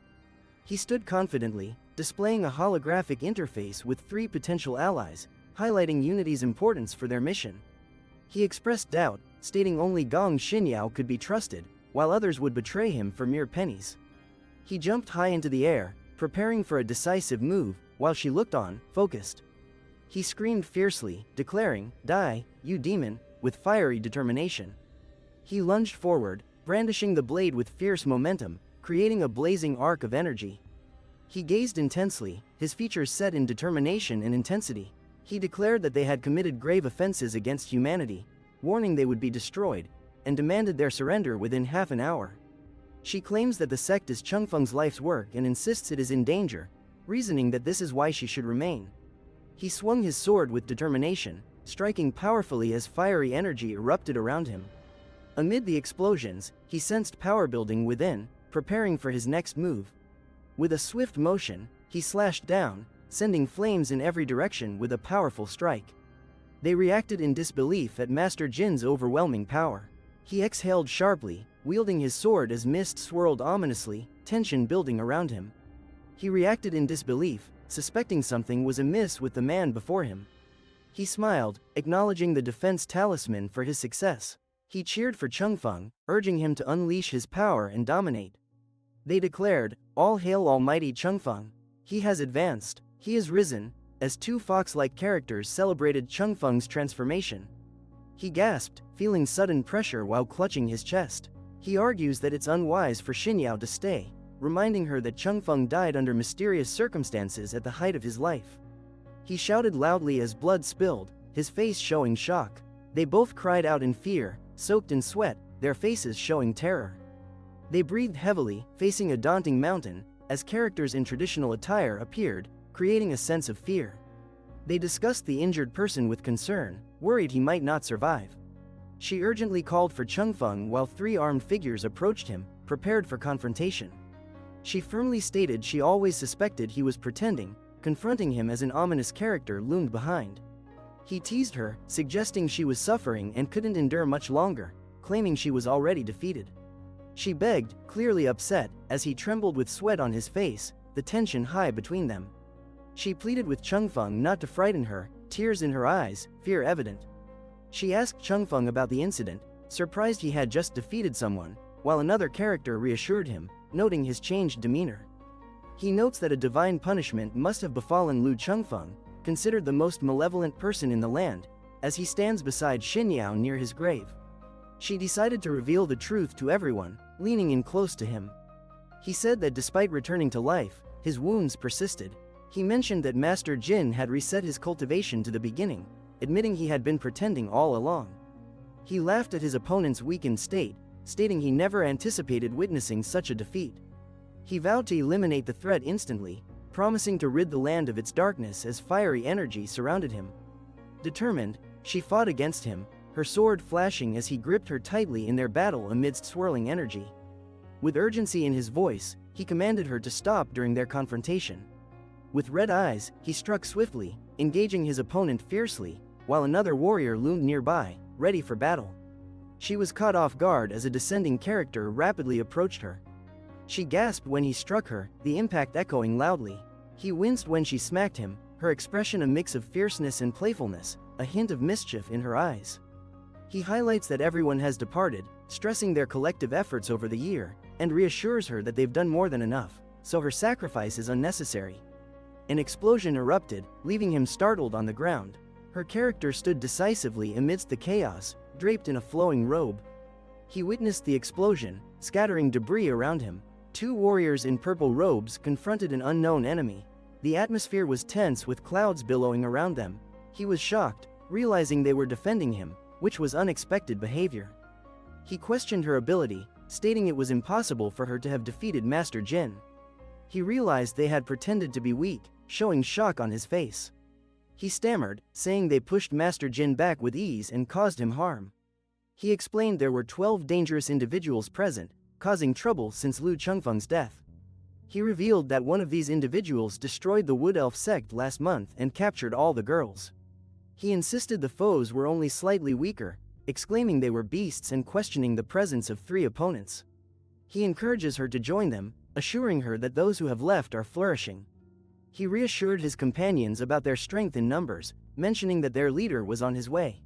He remarked that calling him weak was distasteful, suggesting they were hesitant to kill Master Jin. Another pointed out AC Lister acting tough. He asserted that Chengfeng was their sect's leader, emphasizing they couldn't allow him to be harmed. He told Chengfeng not to worry, assuring him that nobody could harm him while they were present. He noted her sword stance, reminding her that her presence was unthreatened. He declared they would take over and manage the place, asserting their control. He suggested they would need the manuals and funding, then requested her loot and cultivation manuals from the master. He implied they would require manuals and funding for success, expecting her to share the loot and cultivation manuals. He asked if their interest was solely for the manuals and loot. She urged Chengfeng to offer something in exchange for their protection, knowing he would understand. She proposes that they join a regular sect, suggesting they only need to provide some manuals for an easier life. He smirked, mentioning they could have left him after his near-death experience, but chose to stay to uncover the location of his treasure. They searched the place thoroughly but found nothing. He praised her ability to hide things, noting no one else had mastered it like she had. He realized their true nature, reflecting that he should have seen it coming. They were villains at heart. He told Chengfeng to stop the nonsense, asserting they would give him what he wanted if he provided what they desired, labeling it a fair deal. He warned Chengfeng they couldn't protect him without the loot, highlighting the numerous enemies and the threat to his life. He appeared troubled, sweat forming on his brow, as he dealt with internal conflict. He asked Xinyao about her next move, concern visible as the turbulent atmosphere surrounded them. She agreed to follow his plan, determination evident in her eyes. He learned the side mission was complete, receiving a whip of punishment and unlocking the karma point system, her expression a blend of surprise and determination. The system notification explained the whip ensures respect and fear among juniors, while 3 characters displayed serious expressions against a glowing background. She commands them to stop, asserting her authority amid the tense confrontation. He advises caution in using the whip, warning it might provoke the target. Gong Xinyao possesses 50 points and is misunderstood, not a bad character. He comments on her neutral nature, suggesting she could become kinder with guidance. The characters have karma points of 8 and 17. He voices frustration over one character having fewer than 10 karma points and the other fewer than 20, describing them as nearly irredeemable. He laughs incredulously, ridiculing the notion of relying on juniors for protection. He appears shocked as a vivid whirlwind surrounds him. He stands in amazement as a brilliant whirlwind envelops him, creating a mysterious scene. Suddenly, something falls to the ground. Jin Gangshan, leading the Hyperion sect, surveys his followers confidently, who gather around with cautious anticipation. The followers greet Jin Gangshan, saying, "Greetings, leader," as they wait for his command, surrounded by a mystical aura. A follower confidently asserts that the leader's presence ensures victory, while another hesitantly suggests victory isn't certain. He voices concern about underestimating lesser-known opponents who easily defeated Master Jin. She declares her refusal to abandon the sect, insisting they could leave if they wished. He excitedly announced his father's arrival. He stated his suspicion that Lu Chengfeng faked his death and mentioned sending his men to verify it. He laughed, asserting Lu Chengfeng was definitely dead. He smirked, revealing the top 10 sects received his invitation and planned to destroy the place in 3 days. He declared they may be villains but sought salvation, emphasizing repentance was still possible. He warned refusal would lead to being turned to ash in 3 days. He warned Changfeng to decide, or be left behind. Another insisted on eliminating them all without hesitation. He exclaimed they were all doomed, especially Lu Chengfeng, suggesting torture first. He believed doom was inevitable and suggested torturing Lu Chengfeng first, then jumped into action. He shouted the leader's arrival, declared Lu Chengfeng dead, and charged forward with a sword. He informs Xinyao that it is not her decision, as they had already notified the Hyperion sect's leader of their intention to join. He realized Lu Chengfeng had arrived and reflected on the situation. He activated the attack talisman, causing an explosion. He warned Jin San to be cautious of the danger as vibrant energy surrounded them. He was shocked, questioning the chaos caused by the powerful explosion. He threw his weapon, shouting, "Hack!" as the explosion scattered debris. He yelled fiercely, his eyes wide with frustration. He questioned why misfortune always struck him when surrounded by others. He grinned, unfazed by the flames, radiating confidence. He received a notification about defeating a villain, gaining extra cultivation and lifespan. Confused, he questioned the notification, thinking the individual was a good person. She reflects on how every sect leader desired her as a direct disciple due to her supreme spirit physique, and notes their lack of action regarding Chengfeng's survival before. He questioned whether the person was a hypocrite, pondering if he secretly committed evil. He thought the original's memory was unclear but began to recall details about the guy who lost an eye and broke his arm over loot. She realized he was a villain and understood the situation better. She wondered how her cultivation and life would change if she killed good people instead of bad ones. She realized the importance of caution with attack talismans, noting that killing a good person could shorten her own lifespan. One character exclaimed in shock about Master Jin's death, while another warned the team about regrouping to face powerful opponents. He felt panic and dread while staring intensely, sweat forming. He warned the fiend not to celebrate, saying others would know he was alive and seek revenge. He called for action, urging allies to advance, while turning away from the fallen character as enemies surrounded them. She urged Chengfeng to act boldly, suggesting they eliminate their scared enemies now to prevent future trouble. He commanded them to kill as an army of thousands advanced towards their target. He assured her that Master Jin would provide her with a better life, but she warned him to keep his distance. He admitted feeling exhausted and in need of rest, commenting on Master Jin's scumminess but cautioning against harming good members of the Hyperion sect. She advised her companions to leave quietly, sensing impending danger. He questioned where his friends were heading, observing their shocked expressions amid the sparks. He reminded her of the need to rest, assuring her that they would prepare her bed, smiling despite the sweat on their faces. He offered Chengfeng tea, recognizing his thirst, while holding a red item surrounded by blue sparkles.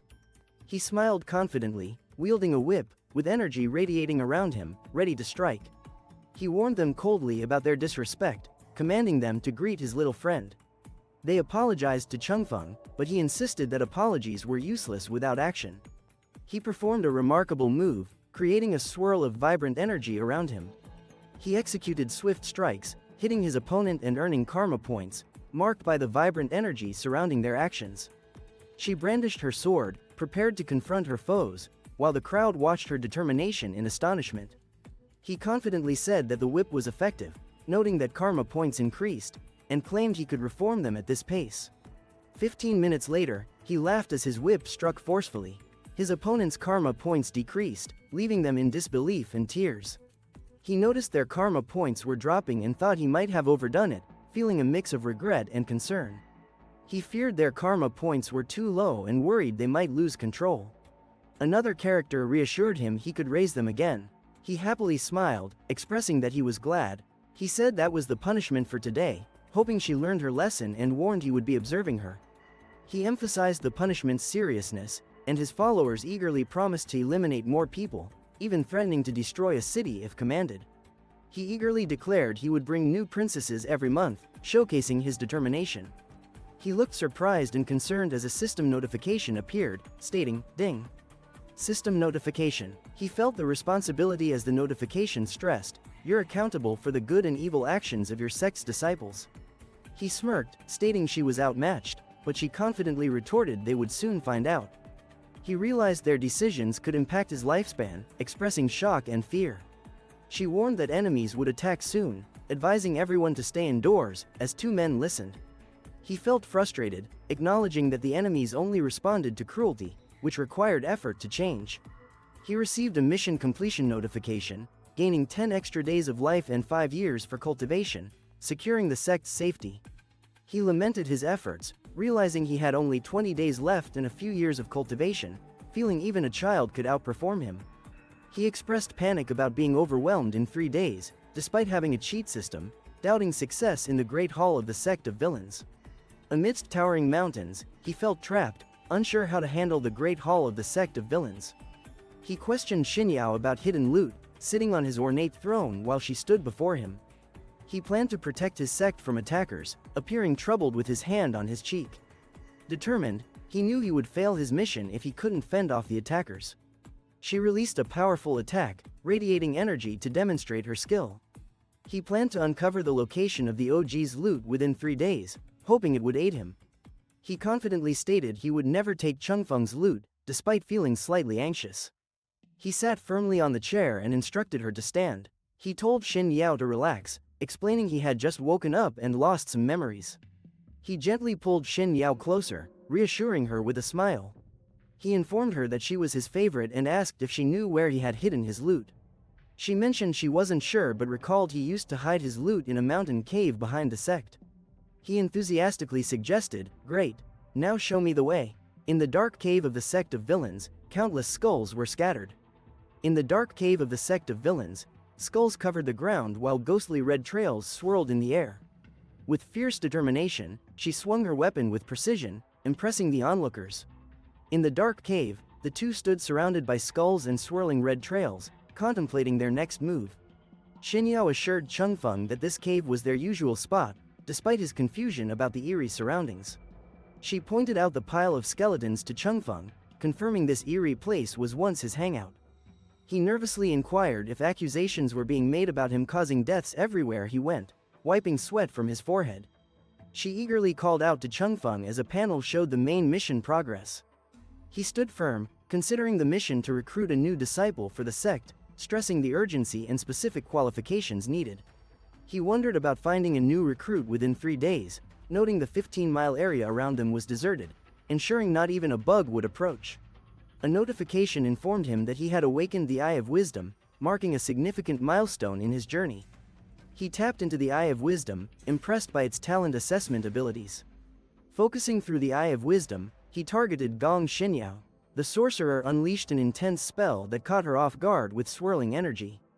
Gong Xinyao, 17, navigated the digital interface, displaying her skills and talents.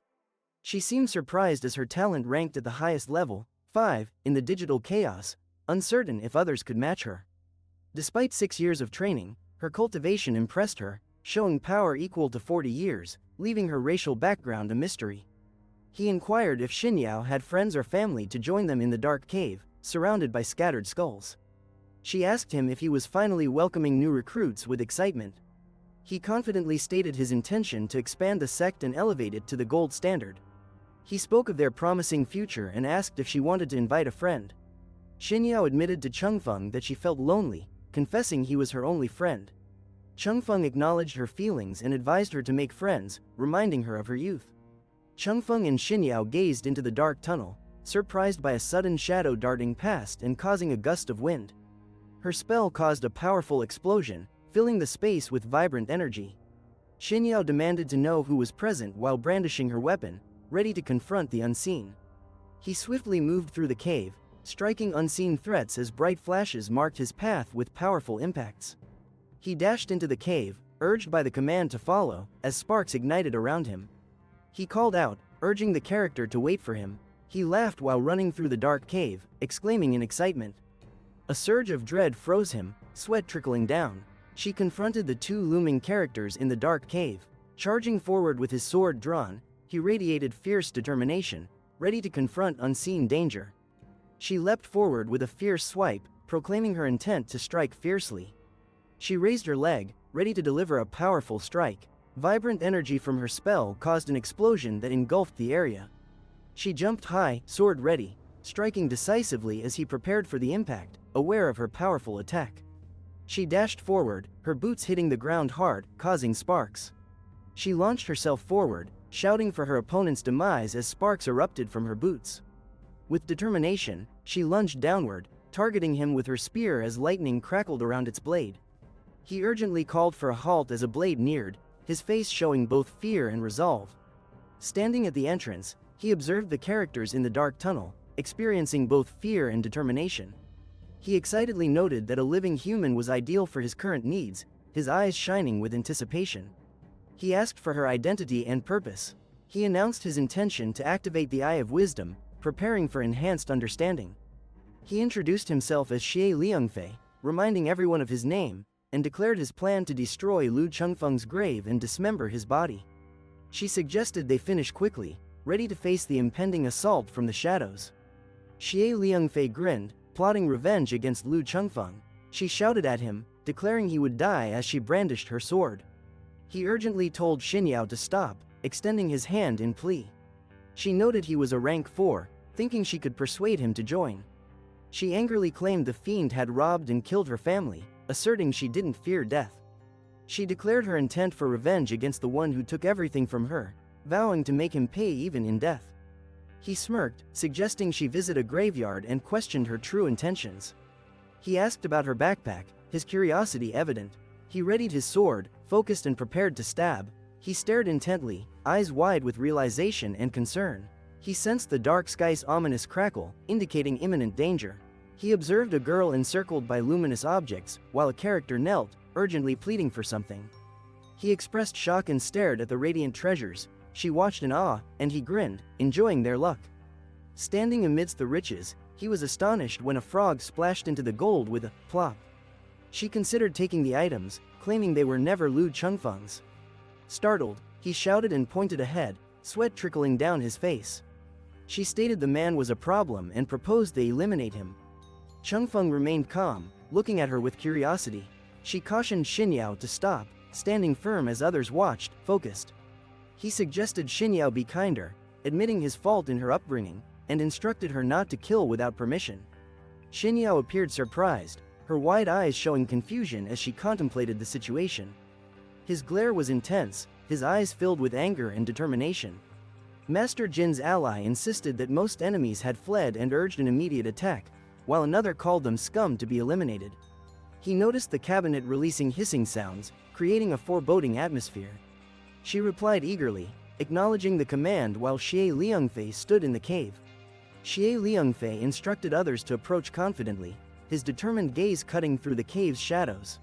Xie Liangfei asked if they knew his identity, his confident stance drawing attention in the cave's darkness. He demanded boldly to be killed, vowing to desecrate Lu Chengfeng's grave if they didn't act.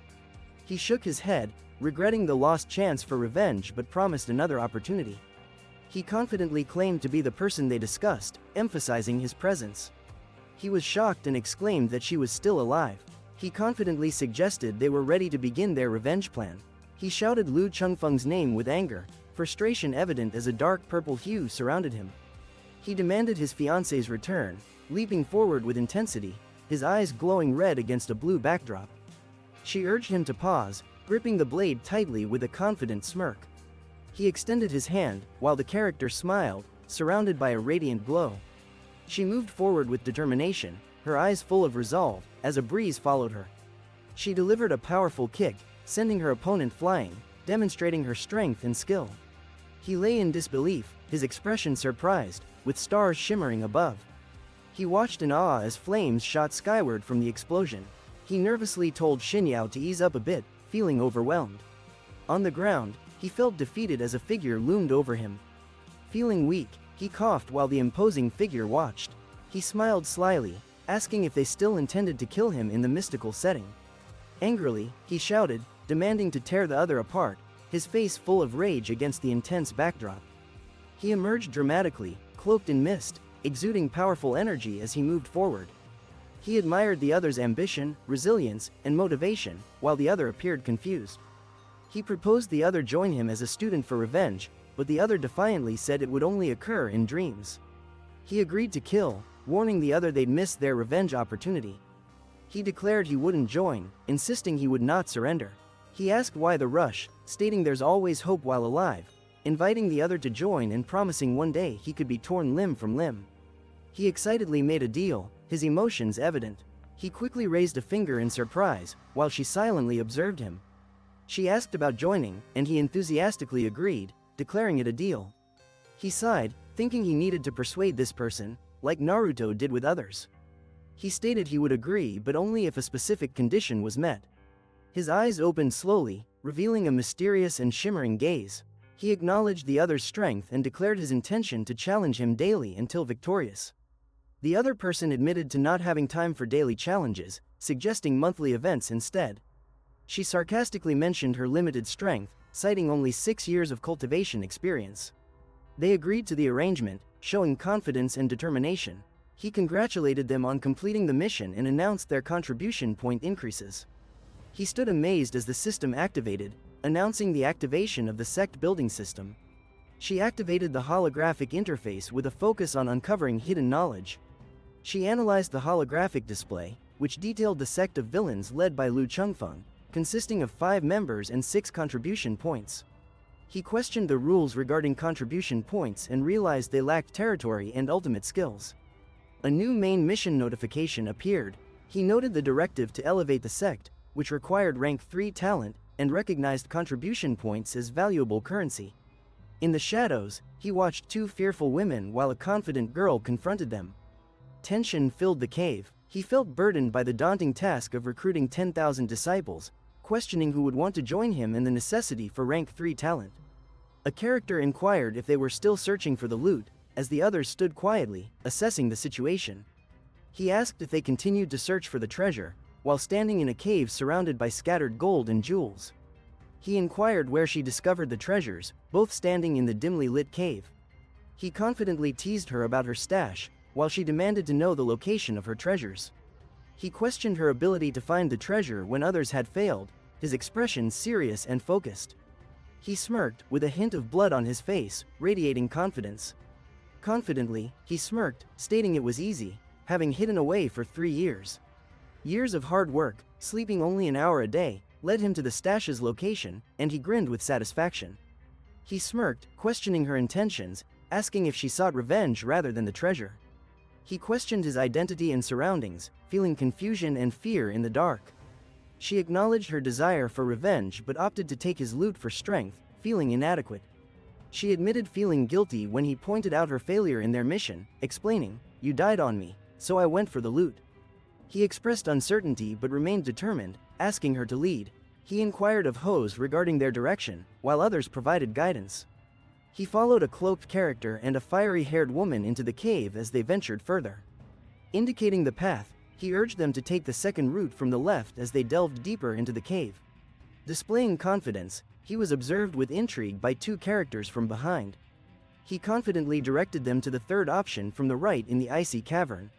He watched the waterfall intently, its roar and splash capturing the attention of his companions. With relief, he declared it was finally over, while his companions, one laughing and another appearing worn out, shared the moment. He shouted in confusion, questioning the situation, while 2 friends reacted with shock, calling out Chengfeng's name. He highlighted that navigating the maze was like a marathon, stressing that only they knew the correct path and warned that getting lost could be deadly. He expressed frustration and questioned the designer's sanity, while they stood nearby, revealing their role as the creator. He shared his struggle to find the right path, mentioning the overuse of shadow clone and the near-death experiences from wrong turns. He remarked that he would admire the others' brilliance if they weren't so wicked. The atmosphere felt tense. He noted that while the maze was now behind them, the real challenge was just beginning. He informed her that her stash was behind the waterfall, warning that the force was strong and entry required a century's worth of cultivation.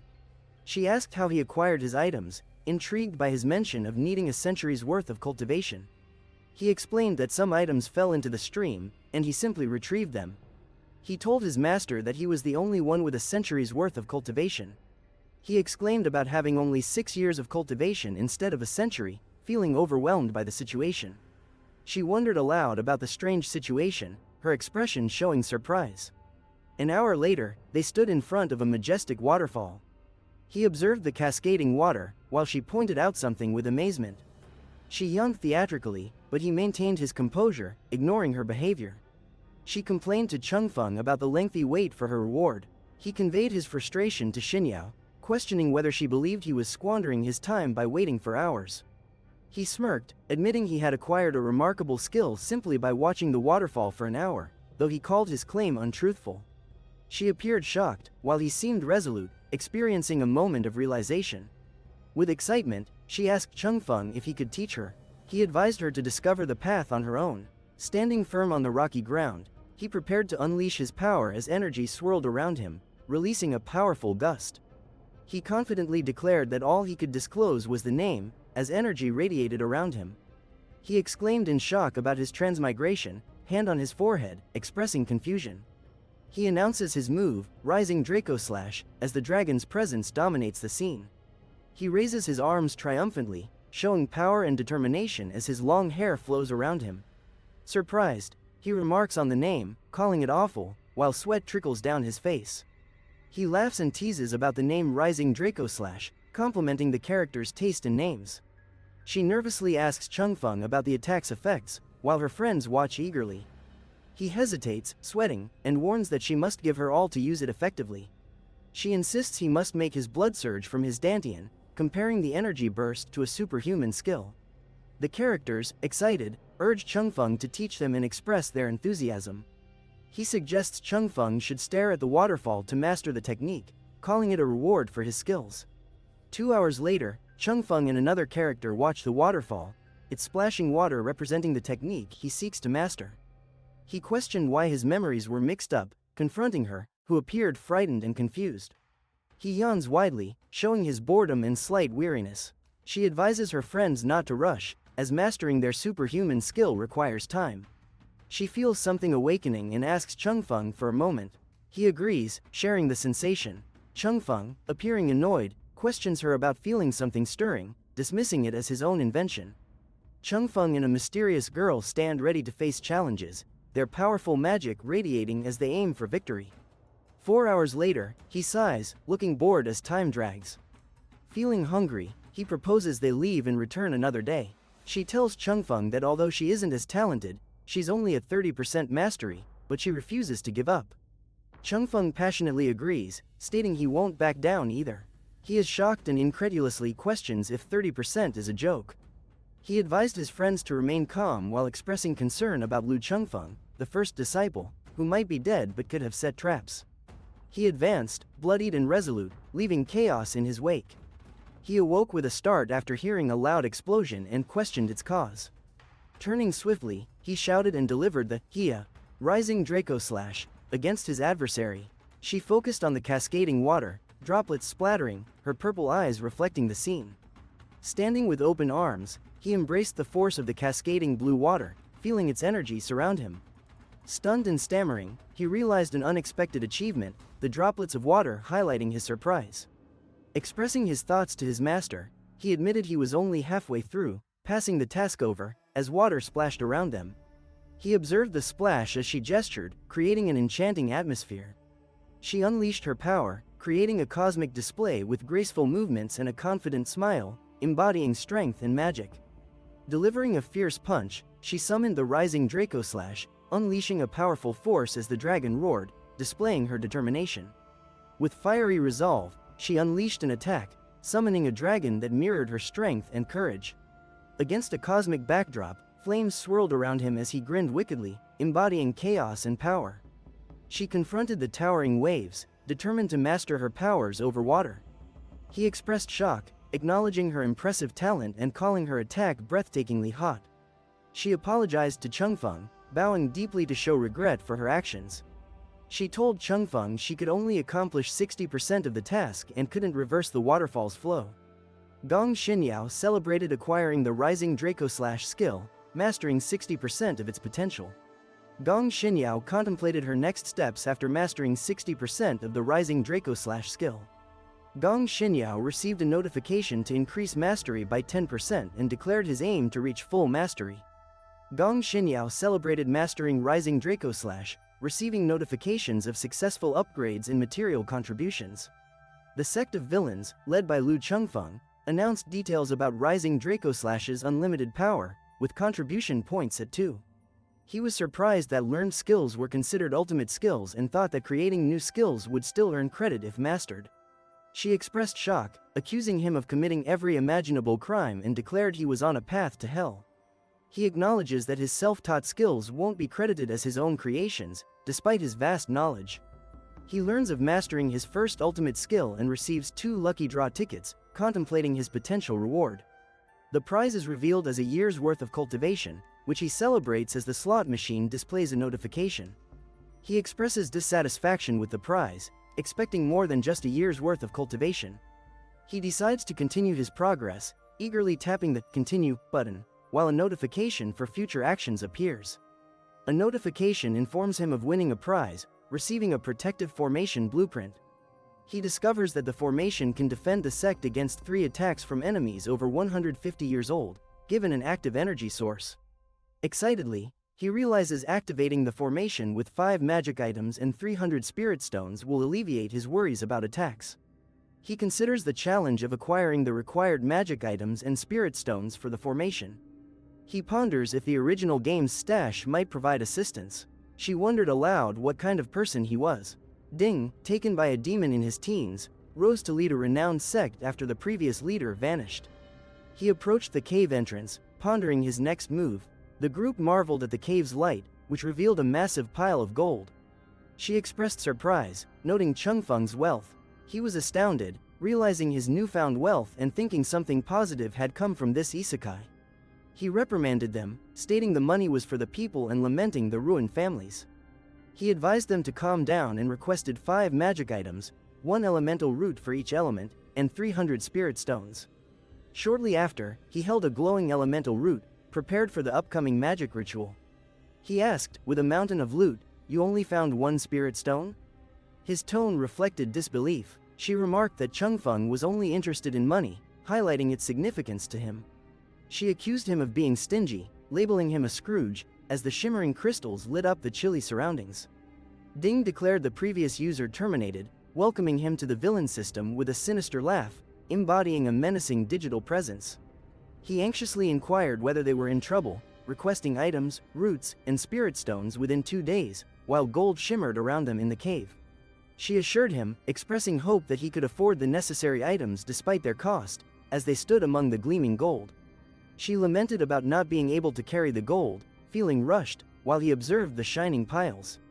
She addressed Changfeng, mentioning his gift while holding the joss stick, her face showing a mixture of regret and appreciation, as he remained calm among the gold. Holding the joss stick, he stated that lighting it would summon someone from the Pavilion of Heaven within half an hour. He highlighted the joss stick's power, urging her to light it. With confidence, she raised her sword, emitting a magical aura. She swung her sword forcefully, channeling a magical energy, while 2 characters observed her closely, one dressed in striking attire. Holding a stick, she commanded it to light up the dark cave. She mentioned the fire would soon guide them, looking at him with determination. He focused on the digital screen displaying "Create" with determination, fully engaging with the villain system. He questioned the plan's reliability. Amidst an explosion, he observed the characters' reactions to the chaos. As the wind blew, he watched the Pavilion of Heaven, uneasy about the figures approaching on the waves. He and she stood before the Pavilion of Heaven, its red banner displaying its name against the cloudy backdrop. She announced their arrival, calling to Changfeng, while he noted their journey to the Pavilion of Heaven on a flying ship. He remarked that the world was more intricate than it seemed, as a shadowy character observed from afar. She introduced herself as Lu Sheng'er, inviting others to call her Lady Lu, surrounded by pink petals. Lu Sheng'er, leader of the Pavilion of Heaven, asked playfully what they wanted, holding a floral fan. Lu Sheng'er's charm prompted others to admire her attractiveness. Lu Sheng'er blew a kiss, charming everyone, while another character, annoyed, cleared her throat for attention. He noticed the screen flashing "Villain System" and felt excitement as it announced, "Activated." Lu Sheng'er playfully called out Changfeng's name while 2 characters admired with heart-shaped eyes. In a dramatic moment, she leapt into the air determinedly, as a friend watched in shock at the loud impact. He lay injured, questioning why Master Xinyao had struck him, while a female companion observed, surprised in the icy cavern. He urged her to snap out of it, his expression intense, as fiery energy surrounded them, highlighting the urgency. He asked Lady Lu to stop teasing, insisting they couldn't conduct business if she continued enchanting them. She claimed she wasn't charming him, explaining her natural scent enchanted people. He insisted he hadn't intended it and didn't know how to control it, while she looked annoyed, surrounded by floating flowers. She warned Changfeng about the girl, vowing to handle the situation herself. He mentioned needing 5 magic items from each elemental root and 300 spirit stones, asking Lady Lu if she had them. She confidently assured him they possessed everything he desired, provided he could afford it, punctuated by her assertive gesture. He comprehended the reasoning behind the man's actions, feeling a mix of surprise and understanding. He beams with excitement, while she seems annoyed, and another character watches with surprise. Later, he stumbles back, surprised, as they prepare for a confrontation in the mysterious cave. In the cave, he notices a sign marked "Empty," while she gestures confidently at the shadowy figures around them. He feels sad, while his friend looks puzzled, both observing the luminous stone. She mentions spending all her savings on the desired items. He reassures himself, believing he can recover the lost money. His goal is to acquire the items. He tells Changfeng not to rob anyone of important items, even if he can steal money. He advises Changfeng to focus on earning money back, while she questions the difference. She expresses satisfaction in doing business with Master Lu and anticipates their next meeting. She laughs, capturing the attention of 2 men, stirring their curiosity and excitement. In eerie silence, 3 figures stood ready with weapons drawn, while another watched from a distance, tension thickening. Her brow furrows in frustration, her expression showing annoyance. Changfeng is suddenly propelled into action, his friends shocked by the explosion, feeling its intensity. Changfeng lies on the ground, wide-eyed, as a powerful character looms overhead, ready to strike. Gazing upwards, Changfeng and his companion spot a massive creature soaring, filled with awe. He remarks that women are troublesome, suggesting he should handle them next time, while standing beside her in a glowing setting. He wakes up, asking Master Xinyao not to punch him next time and to let him endure in silence. He passionately shares his thoughts, while Master Xinyao sighs in response. The grand temple towers against majestic mountains, exuding ancient power and mystery. He stares thoughtfully, surrounded by a digital landscape, contemplating his next move. He notes that Gong Xinyao remains neutral and plans to guide her towards a decisive path, observing characters in a virtual environment. He questioned if Xinyao had truly emerged from the coffin, disbelief in her voice. He thinks the villains remain true to their nature and plans to confront them daily, while acknowledging the nearby character as generally good. He worries about the challenge of recruiting 10,000 disciples in 10 years, realizing averaging 3 new members daily is daunting. He announced the alliance had gathered outside the valley, urging everyone to attack. He questioned their thoughts on her idea, standing confidently and exuding authority. He expressed confidence in their numbers and supported a defensive strategy, while another suggested maintaining their formation despite the risk of failure. He smirked, suggesting they should take a closer look. A massive explosion erupts, fiery blasts heading toward the distant temple, while a crowd watches in shock at the powerful chaos. Determined, she urges her companions to charge and eliminate everyone. Tension fills the air as they grip their weapons, preparing for the fight. He declares determination to shatter the obstacle ahead, while his companions show enthusiasm for the battle. He comments on the formation, noting they've battled for 4 hours without progress, while Changfeng listens, contemplating with his companions. He declared they would give them half an hour and would destroy the place if they didn't surrender, rallying his allies with determination. She urgently asked Changfeng if he was alive and requested his assistance. He asked Changfeng about the remaining spirit stones and the shield's duration. A voice replied that 74 stones remained. She expressed frustration over spending 10 spirit stones every 2 hours due to relentless attacks from foes. He explained that the formation could repel attacks from those with under 150 years of cultivation but quickly consumed spirit stones. He challenged Lu Changfeng to face him directly, not hiding behind the shield. He advanced confidently toward the group, who appeared ready to face him, creating a tense atmosphere. He demanded that they tell their boss to confront him directly, standing boldly as anticipation grew.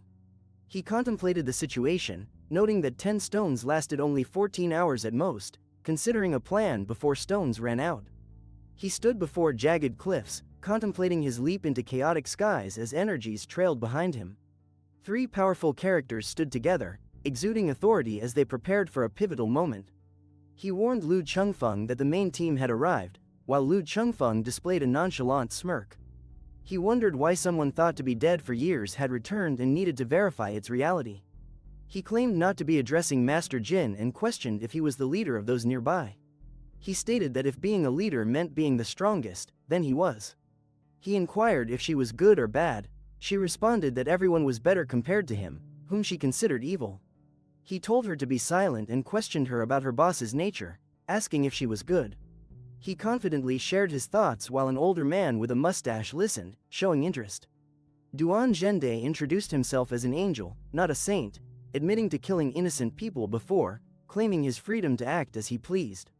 He laughed, declaring it was great to realize he was a villain, while others stood confidently with him, enjoying the moment. He questioned Lu Chengfeng, demanding an explanation for his words, his expression tense and authoritative. He smirked, stating simply that if Lu Chengfeng died, he wouldn't lose his HP. He questioned if that was all she had to offer, his expression showing disdain. In frustration, he exclaimed about the shocking situation, clutching his head as realization hit. He extended his hand toward the glowing magical emblem, demonstrating determination and power. In disbelief, he questioned the surrounding electric energy. He was astonished by the explosive burst of energy erupting around him. The wind rushed as energy enveloped him in a dazzling display. The elder's intense gaze caught his attention as the mustache-twitching elder offered wisdom amidst the swirling energy. Angrily, he accused Lu Chengfeng of deceitful tricks. In disbelief, he questioned how Lu Chengfeng evaded the lethal blow, pondering why he only lost an arm. He cautioned Master Duan to beware of the cunning enemy, concerned for his safety amidst the chaos. Despite the turmoil, he reassured those around him that it was acceptable. Surprised by Lu Chengfeng's power, he claimed it was likely his best chance, but someone insisted it wasn't as final as it seemed. They were shocked and confused by the news that the last user of the villain system had died, becoming a public enemy.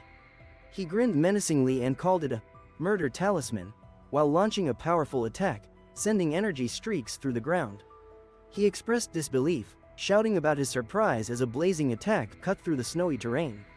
In panic, he urged for attention with desperation as a sudden burst of energy erupted around him.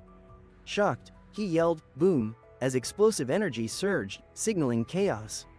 He screamed in pain as flames consumed him. Determined, he ran toward the blazing fire to confront the assembled crowd, each ready for battle in the icy glade. He questioned the news of Master Duan's death, pondering the immense power that surpassed Master Jin's, noting the reduction to ash. Realizing the guy's power exceeded expectations, they decided to flee. A notification congratulated him for defeating an enemy, adding 10 years to his cultivation and 30 days to his lifespan. In excitement, he exclaimed that the greater the enemy, the more rewards he received. He expressed anger and frustration, overwhelmed by the demand to lead the sect while under attack from enemies. He celebrated his 10 years of cultivation, feeling powerful and proudly stating he was no longer weak. He noted the retreating enemies, and his companion confirmed the unexpected shift in their favor. He observed the landscape with retreating enemies and an unsettling atmosphere. She ordered Xinyao to deactivate the formation, while another girl voiced concerns about the potential risks. He smirked, claiming he lost a fortune due to the fools and warning no one crosses him without consequences. She exclaimed, "Okie dokie," as magical energy surrounded her, readying for action. They readied for battle within a magical barrier labeled "Disappear," with powerful energy swirling, showing their determination. As footsteps approached, a character shouted, insisting someone must stay. In the chaotic moment, he insisted on someone remaining strong despite the surrounding chaos. He warned the demon against testing his luck, questioning what the demon wanted from him. Confidently, he told the system he was a good man, holding a card that read, "Nice guy," surrounded by colorful confetti. He commanded the demon to abandon his valuables, warning that refusal would lead to a confrontation. He proclaimed their allegiance to justice, asserting they wouldn't succumb to threats. He assured everyone they would battle until their final breath. He confronted his opponent resolutely, their swords clashing amid shimmering water. He claimed it as his finest possession, handed it over, and stated he was leaving. He observed others nodding in agreement, their expressions serious as they prepared for the challenge. He angrily stated that Chao could take his spirit stones, presenting everything he had, and mentioned they wouldn't meet again. He reacted with surprise, exclaiming, "W what?" as the sound of clashing surrounded him. He stood encircled by numerous weapons, feeling isolated and vulnerable, aware of his solitude. He questioned Master Jin, eager for an answer, while a slovenly character smirked in the background, observing keenly. He proudly stated he was an entrepreneur who donated to children's causes and promised to give 99% of his wealth after his death. He hesitated, struggling for words, while a menacing character loomed nearby with a sharp weapon. He urged the character to remain calm, pleading not to provoke a fight. Meanwhile, he felt desperate, realizing his supply of talismans was low. Overwhelmed and anxious, sweat dripped down his face as dark energy surrounded him. Kneeling in surrender, he pleaded for mercy as dark energy surged around him. Shock registered on his face as he realized something was amiss, while others watched with serious expressions. Holding up the manual, its title clear, he prepared for the challenges ahead. He wiped his brow, expressing relief, and mentioned his earlier concern. The following day, she stood before a powerful character in a grand hall, feeling nervous yet determined. Frustrated, he held a book, expressing confusion about cultivation and the ruined memory of the original owner. He contacted Xinyao to verify the manual's value. Confidently, he proclaimed himself the best guy ever, boasting about every possible charity and claiming to be among the 10 most generous men in Huaxia. He handed her the scroll, indicating she should take the lead. She flipped through the pages, absorbed in the book's mysteries. She announced her possession of the Hyperion Flames, the top manual of the Hyperion Sect, while he watched in surprise. She questioned his confidence, wondering if they had truly outwitted Jin Gangshan for his prized manual. With assurance, she stated they possessed the best manual of the Hyperion Sect, Hyperion Flames, and inquired if Xin Yao was familiar with cultivation. She affirmed her knowledge of Hyperion Flames as magic swirled in his hand, emitting a captivating glow. She claimed that while Hyperion Flames might be the top manual of the Hyperion Sect, she had mastered 10% of it. She discovered she had obtained Hyperion Flames, currently achieving mastery over 10%. The sect leader also acquired 10% skill in Hyperion Flames. Excitement filled her as she realized the need to tackle more manuals to master Hyperion Flames fully. He expressed enjoyment in learning complex manuals effortlessly. A character greeted his master with enthusiasm. He angrily questioned why he was expected to accept such a villainous system. He asked curiously, wanting to know the situation's nature. He stated it was time for their monthly challenge and unsheathed his sword confidently. He felt nervous, admitting his weakness compared to Liangfei. He confessed to killing Duan Zhende before any action, threatening that her chance for revenge would vanish if he killed her. He proclaimed his desire for revenge, arguing that life without it was meaningless. He advised Liangfei to calm down, acknowledging her youth as she approached. He expressed doubt about competing against someone with 35 years of cultivation, having only 16 years himself. He reminded them that they hadn't mastered Rising Draco Slash yet and promised to demonstrate it, encouraging them to return next month to improve their chances. He agreed with determination, readying himself for a clash of intense energy. He decided to lower his cultivation to aid their understanding and urged them to observe closely. Although he was deemed incompatible with the system, it expressed remorse about his past and promised a fresh start. She nodded, her determined look meeting his intense gaze. Standing with authority, he released energy as lightning crackled around him, his eyes glowing ominously. He yelled, "Hia," as a fiery lion emerged, presenting a powerful visual spectacle. He shouted, "Rising Draco Slash," as a fiery dragon spiraled upward, displaying strength and vibrant flames. A fiery dragon roared energetically, releasing potent flames. An explosive force erupted from the ground, scattering rocks and energy. He watched in awe. He expressed shock about the true Rising Draco Slash, Changfeng's powerful attack, as the explosion filled the air. He watched in awe as the magnificent dragon emerged, roaring fiercely while releasing a powerful energy blast that lit up the surroundings. He stood amazed as the radiant dragon appeared, unleashing a powerful explosion that illuminated everything. He realized someone was hiding secrets from them. In the Valley of Villains, darkness enveloped the hidden abyss, suggesting danger and mystery awaited anyone brave enough to enter. He discovered that his system had changed into the good guy system. He believed Changfeng was cunning and doubted the success of his plan. Nearby, a powerful roar followed by a fiery explosion from the mountain indicated a growing conflict. He confronted Changfeng, questioning if tricks were all he had and warned about his dwindling power, suggesting only a decade of cultivation remained for him. With a confident adjustment of his hat, he told Changfeng he couldn't fool him. The following day, an imposing palace set the stage for tension and anticipation as characters prepared for upcoming events. He stated that the crisis had passed and it was time to regroup and expand. Starting with the agenda, he stressed the importance of recruiting new talent, specifically individuals with at least rank 3 skills. He asked for suggestions, gesturing toward the assembled group. He noted the difficulty of recruiting in such a remote location and doubted anyone would join, while another character considered the significance of rank 3 talent. He questioned the others about joining despite the master's decisions, reflecting on their rejection by 9 members. She called the good guy system unexpected and stupid.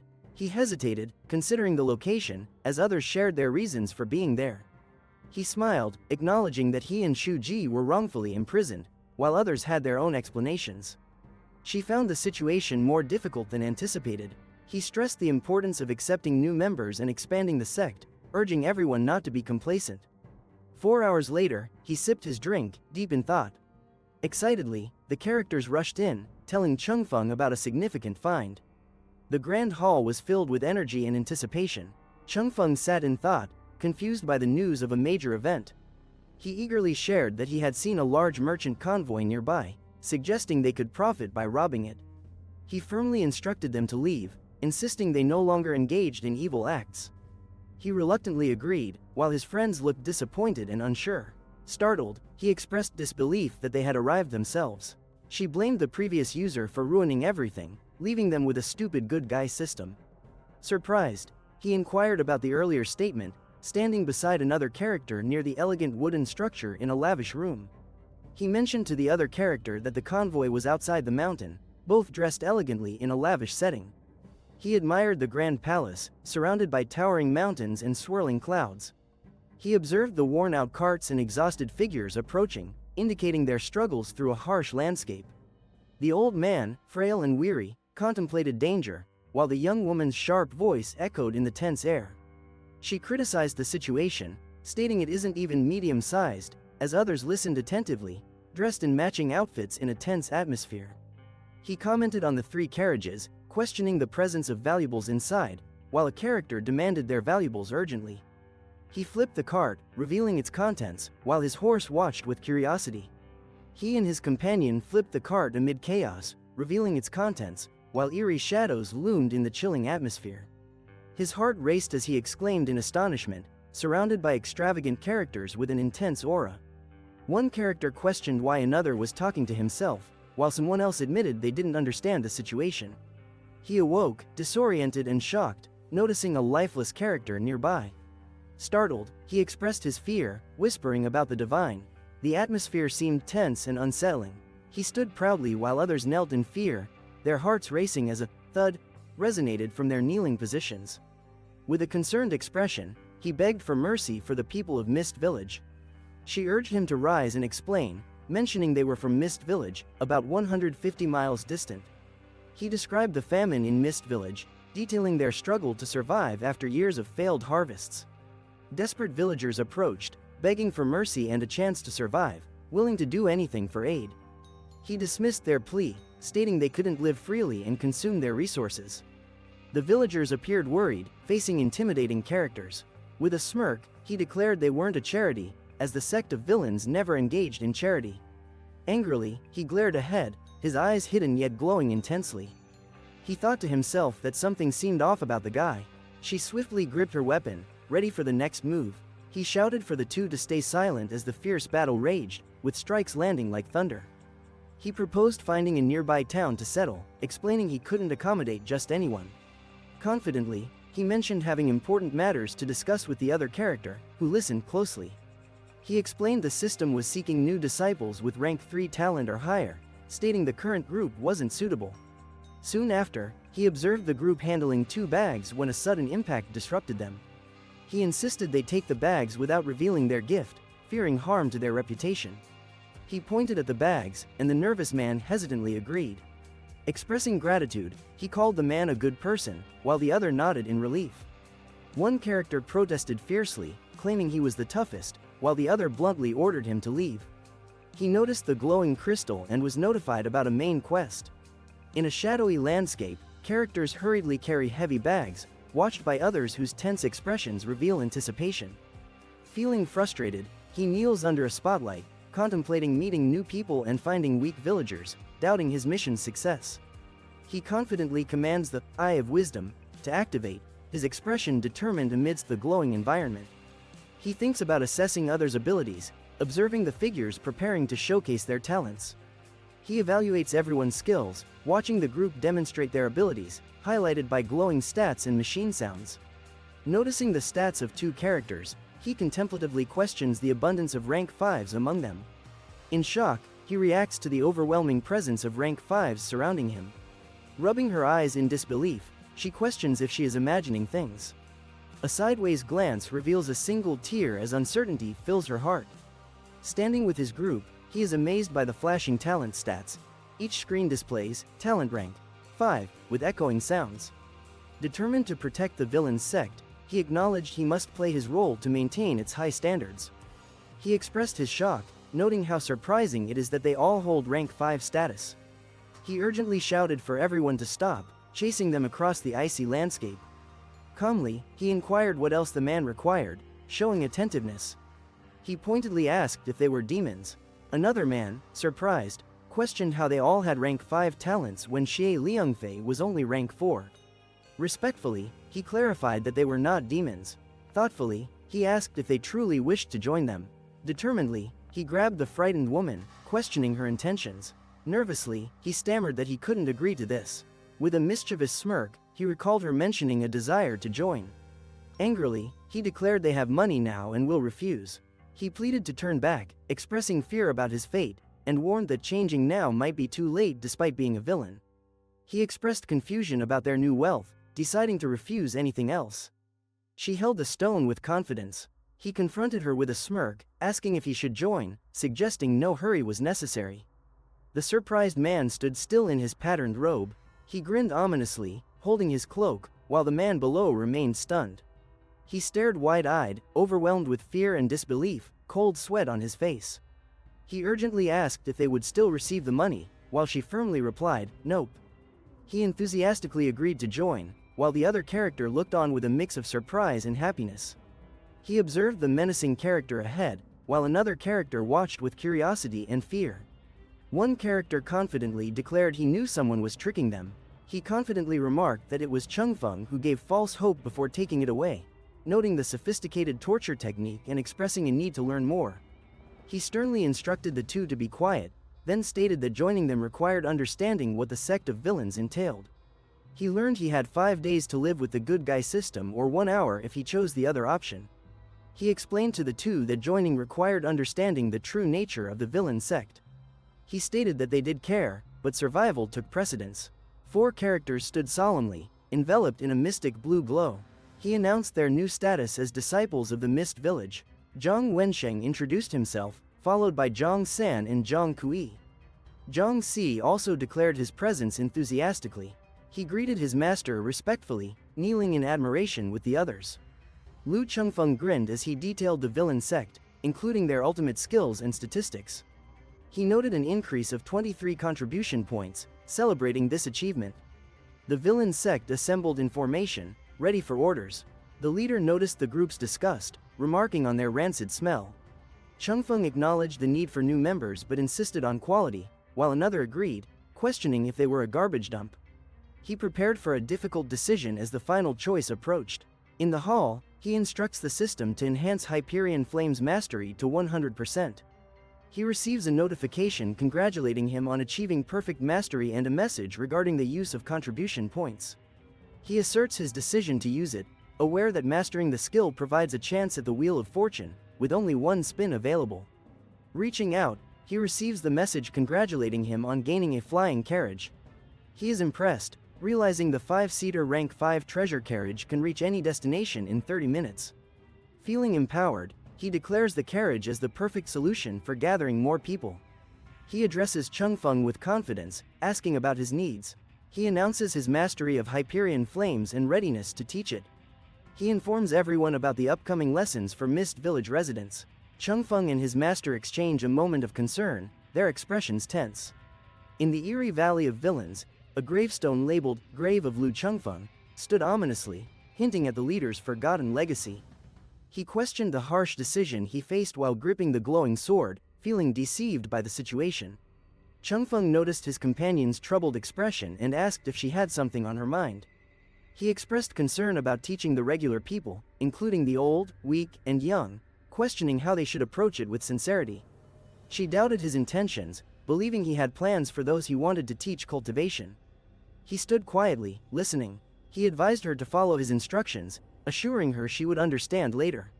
He agreed, calling her master, while she responded, confirming her appreciation for Changfeng's support.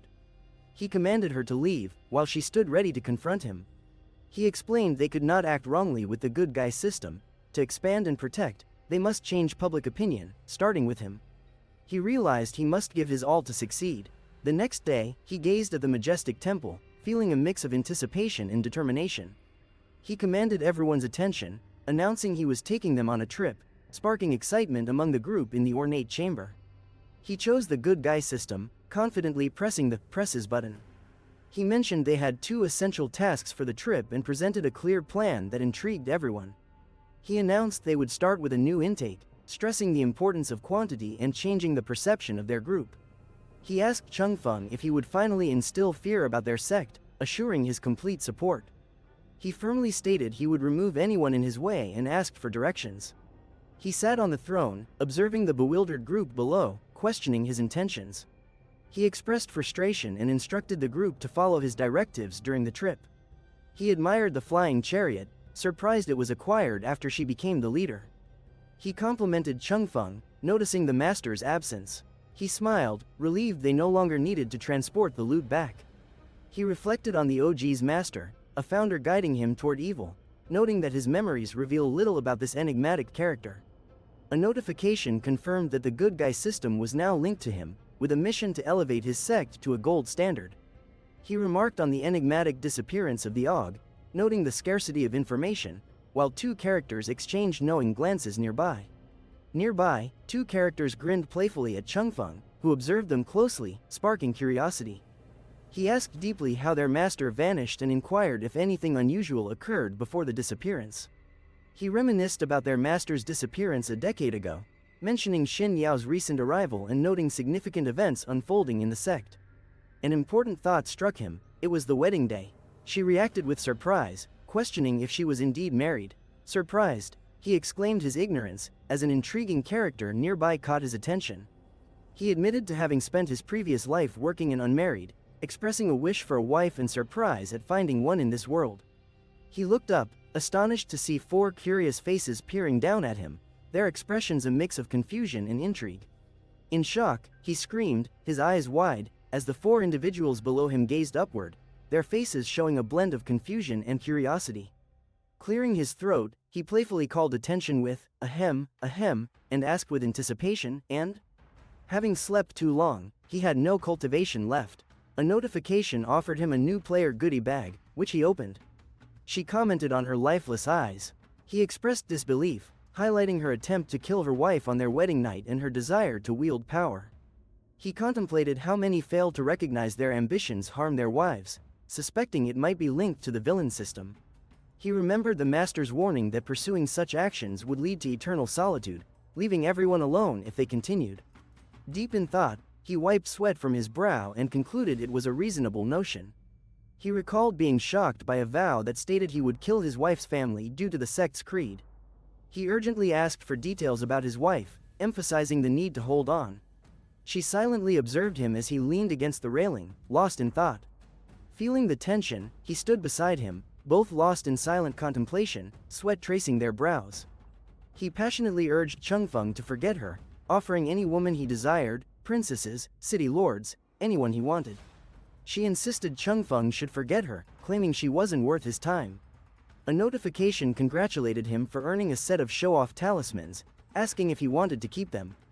He decided to take them. He sat on the throne, puzzled, asking aloud about her whereabouts. He smiled mischievously, saying she had run away with the master. She confronted him angrily, while he humorously endured being hit by a rock labeled "elope" and spat out blood. He expressed frustration, questioning why they eloped after he supposedly killed her family. He mentioned the master found out she had no family and decided to run away with her. He stated it was the best outcome but meant betraying the sect, leaving a message that she would become the next leader. He questioned if they truly eloped, suspecting something else. He expressed doubt about their elopement, considering it the closest explanation aligning with their sect's beliefs. He acknowledged her point and wondered about the sect's actions. She called out to Changfeng, signaling their arrival as the group relaxed in the decorated room. He expressed frustration at the term, show-off talismans, questioning the naming sense and expecting more intelligence from systems. Changfeng lands gracefully on the ground, a shoe tapping nearby. Changfeng strides confidently through the courtyard, flanked by two companions, as water splashes around them. A system notification warns him to avoid all evil, emphasizing that even small threats can be dangerous.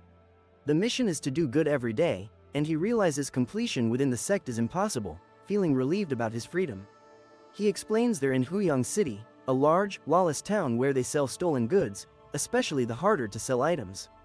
Changfeng elaborates that Huyang City attracts all kinds of people, including thugs, goons, and cowards. He suggests to her that reviving the sect requires gathering the worst people imaginable.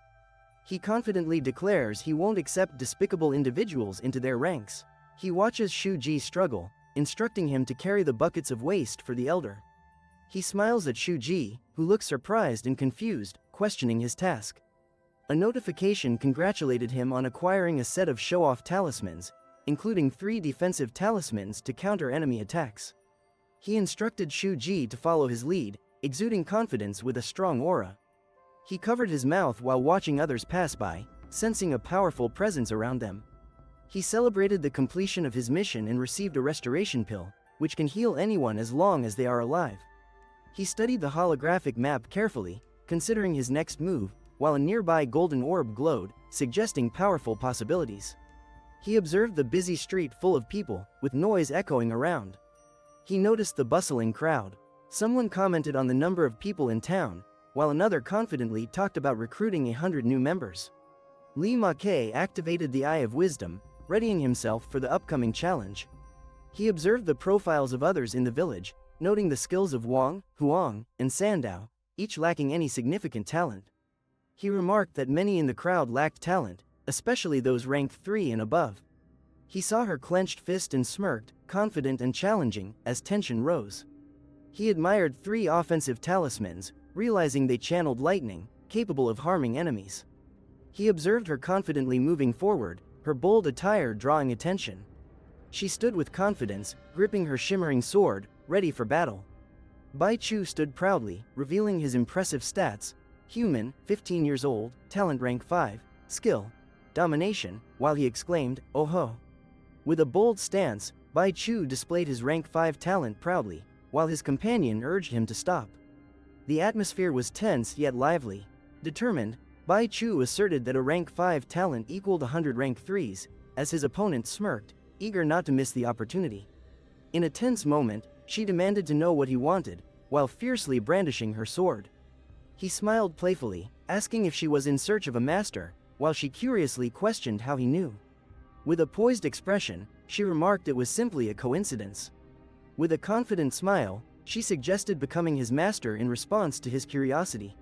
She confidently told him that, from her perspective, he was merely a hack.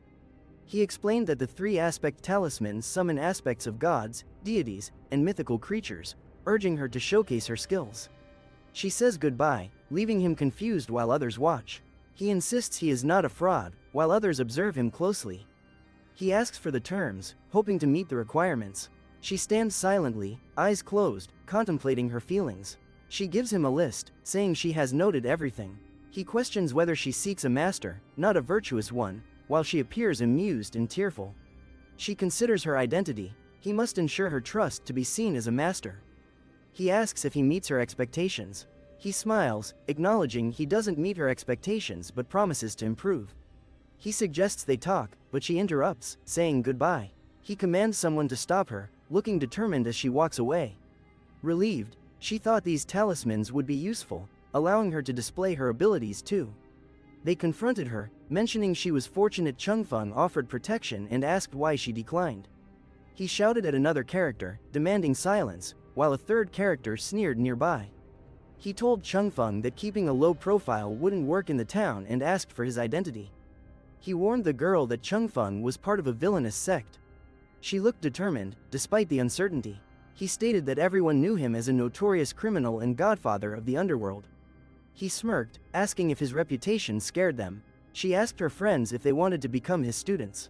He clutched his head, realizing the situation was dire. She recognized him as the leader of the villains.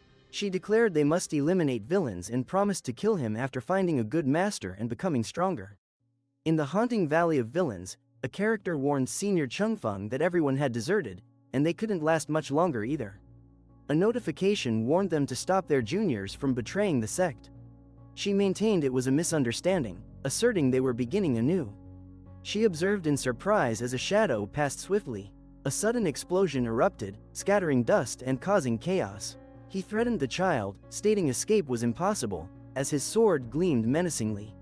He taunted the child about angering those from Erlang Mountain, indicating their patience had run out.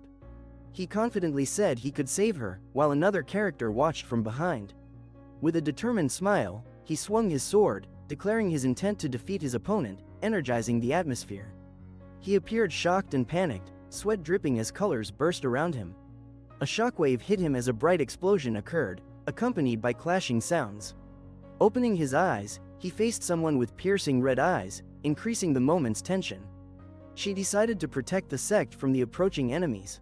Tensions rose as she shouted for him to stop, weapons drawn.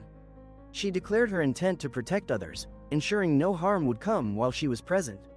He questioned her identity, unfamiliar with her, and threatened to take action if she didn't step aside. Bai Chochu boldly refused to yield to evil, challenging her adversaries as her opponent commanded his allies to attack. He moved through the air with glowing red eyes, while she focused, determined not to retreat. In a fierce battle, she unleashed electric energy, countered by his fiery strikes, both showing unwavering determination. She watched him rush forward with his sword and acknowledged his attractiveness before they prepared to engage. He declared he wouldn't hold back, despite her being a woman, as he leapt with his sword, surrounded by purple energy. Feeling the impact as he charged, powerful energy spiraled around them, marking the start of their intense battle. She dashed forward, water splashing around, accompanied by hissing sounds. Pipe, pipe, pipe, pipe, pipe, pipe, pipe, pipe, pipe, pipe, pipe, pipe, pipe, pipe, pipe. He sensed anxiety as sweat gathered on his forehead. She expressed her frustration at the sun, ready for action. He laughed mockingly, questioning how he could be a hero while weak, confidently holding a sword against a fiery scene.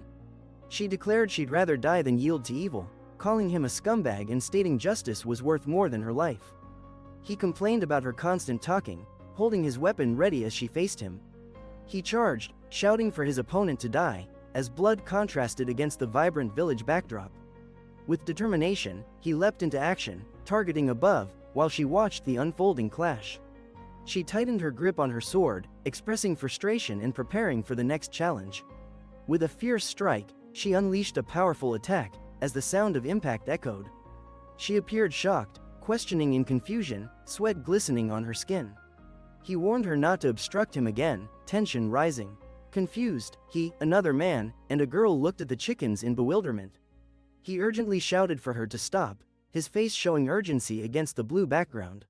He looked thoughtful, his emotions hidden beneath a calm appearance, amidst intricate designs. As they got closer, tension rose, displaying their weapons and determination. He expressed his frustration, questioning the endless chaos and the hero bargain sale, while also asking about the stranger's identity. Confidently, he introduced himself as Lu Chengfeng, standing in traditional attire amidst a vibrant historical setting.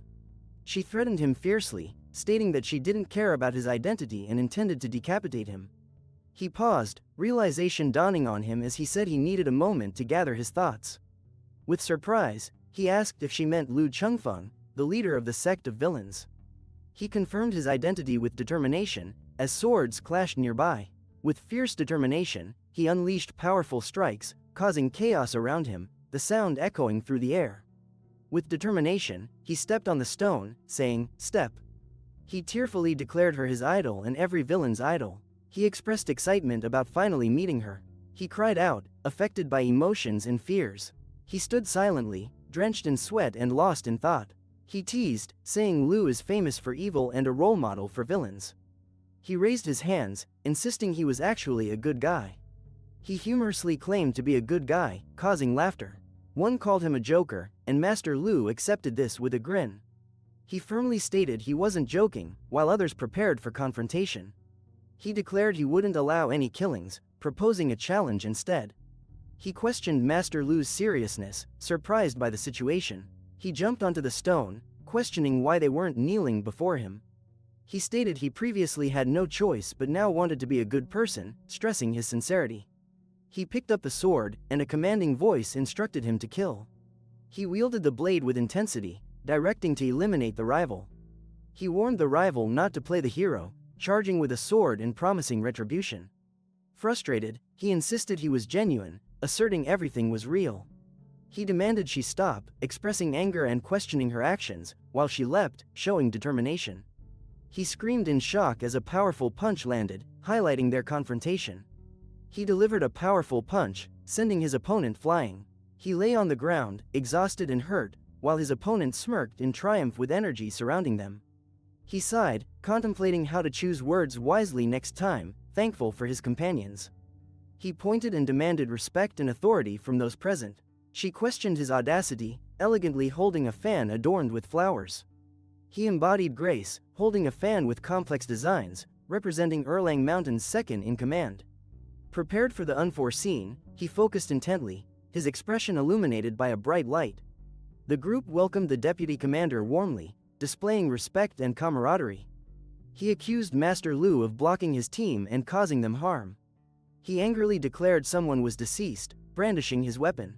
Determined, he clenched his fist while 4 traditionally dressed figures stood behind him, watching leaves flutter around.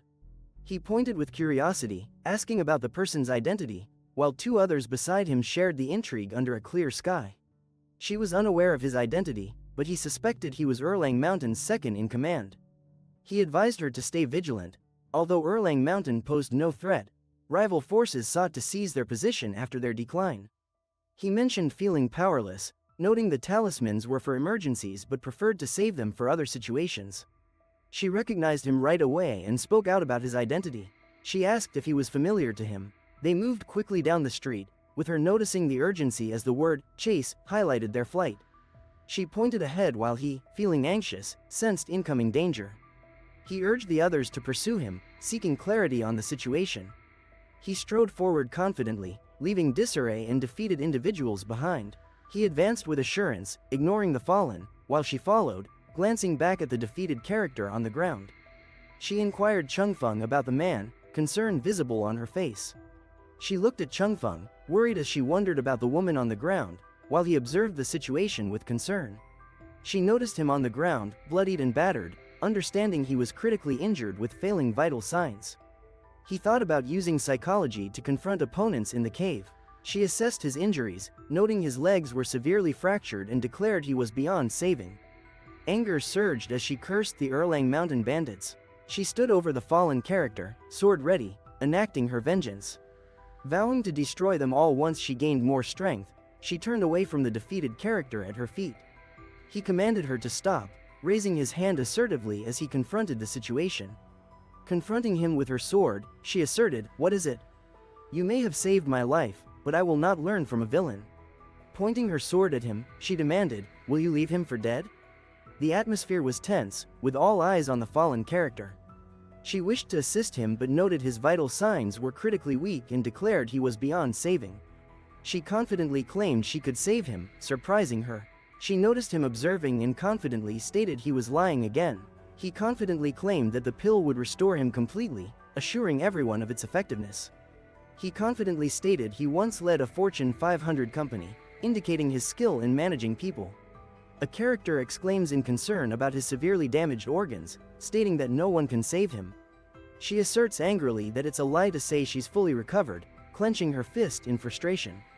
Calmly, he keeps his eyes closed as she approaches, clearly distressed. Her problems seem to weigh her down, contrasting with his serene demeanor. He gently supports her, ensuring she feels secure as he holds her up. Expressing surprise at needing to use his skills so soon, he gently applies pressure to her cheek. Nervously, he gulps while another character hisses in frustration, their intense expressions indicating tension. He gasps as a character conjures green magic that swirls powerfully, filling the air and enhancing the moment. Surprised, he gasps, witnessing his magic swirl vividly around him. Astonished, he stands amidst vibrant magic swirling around him, wondering if he is still alive. She asks in surprise if he saved her, to which he confidently replies, "Yep." An eagle soared over the ancient temple, casting a shadow on the Valley of Villains, beneath the ominous mountains.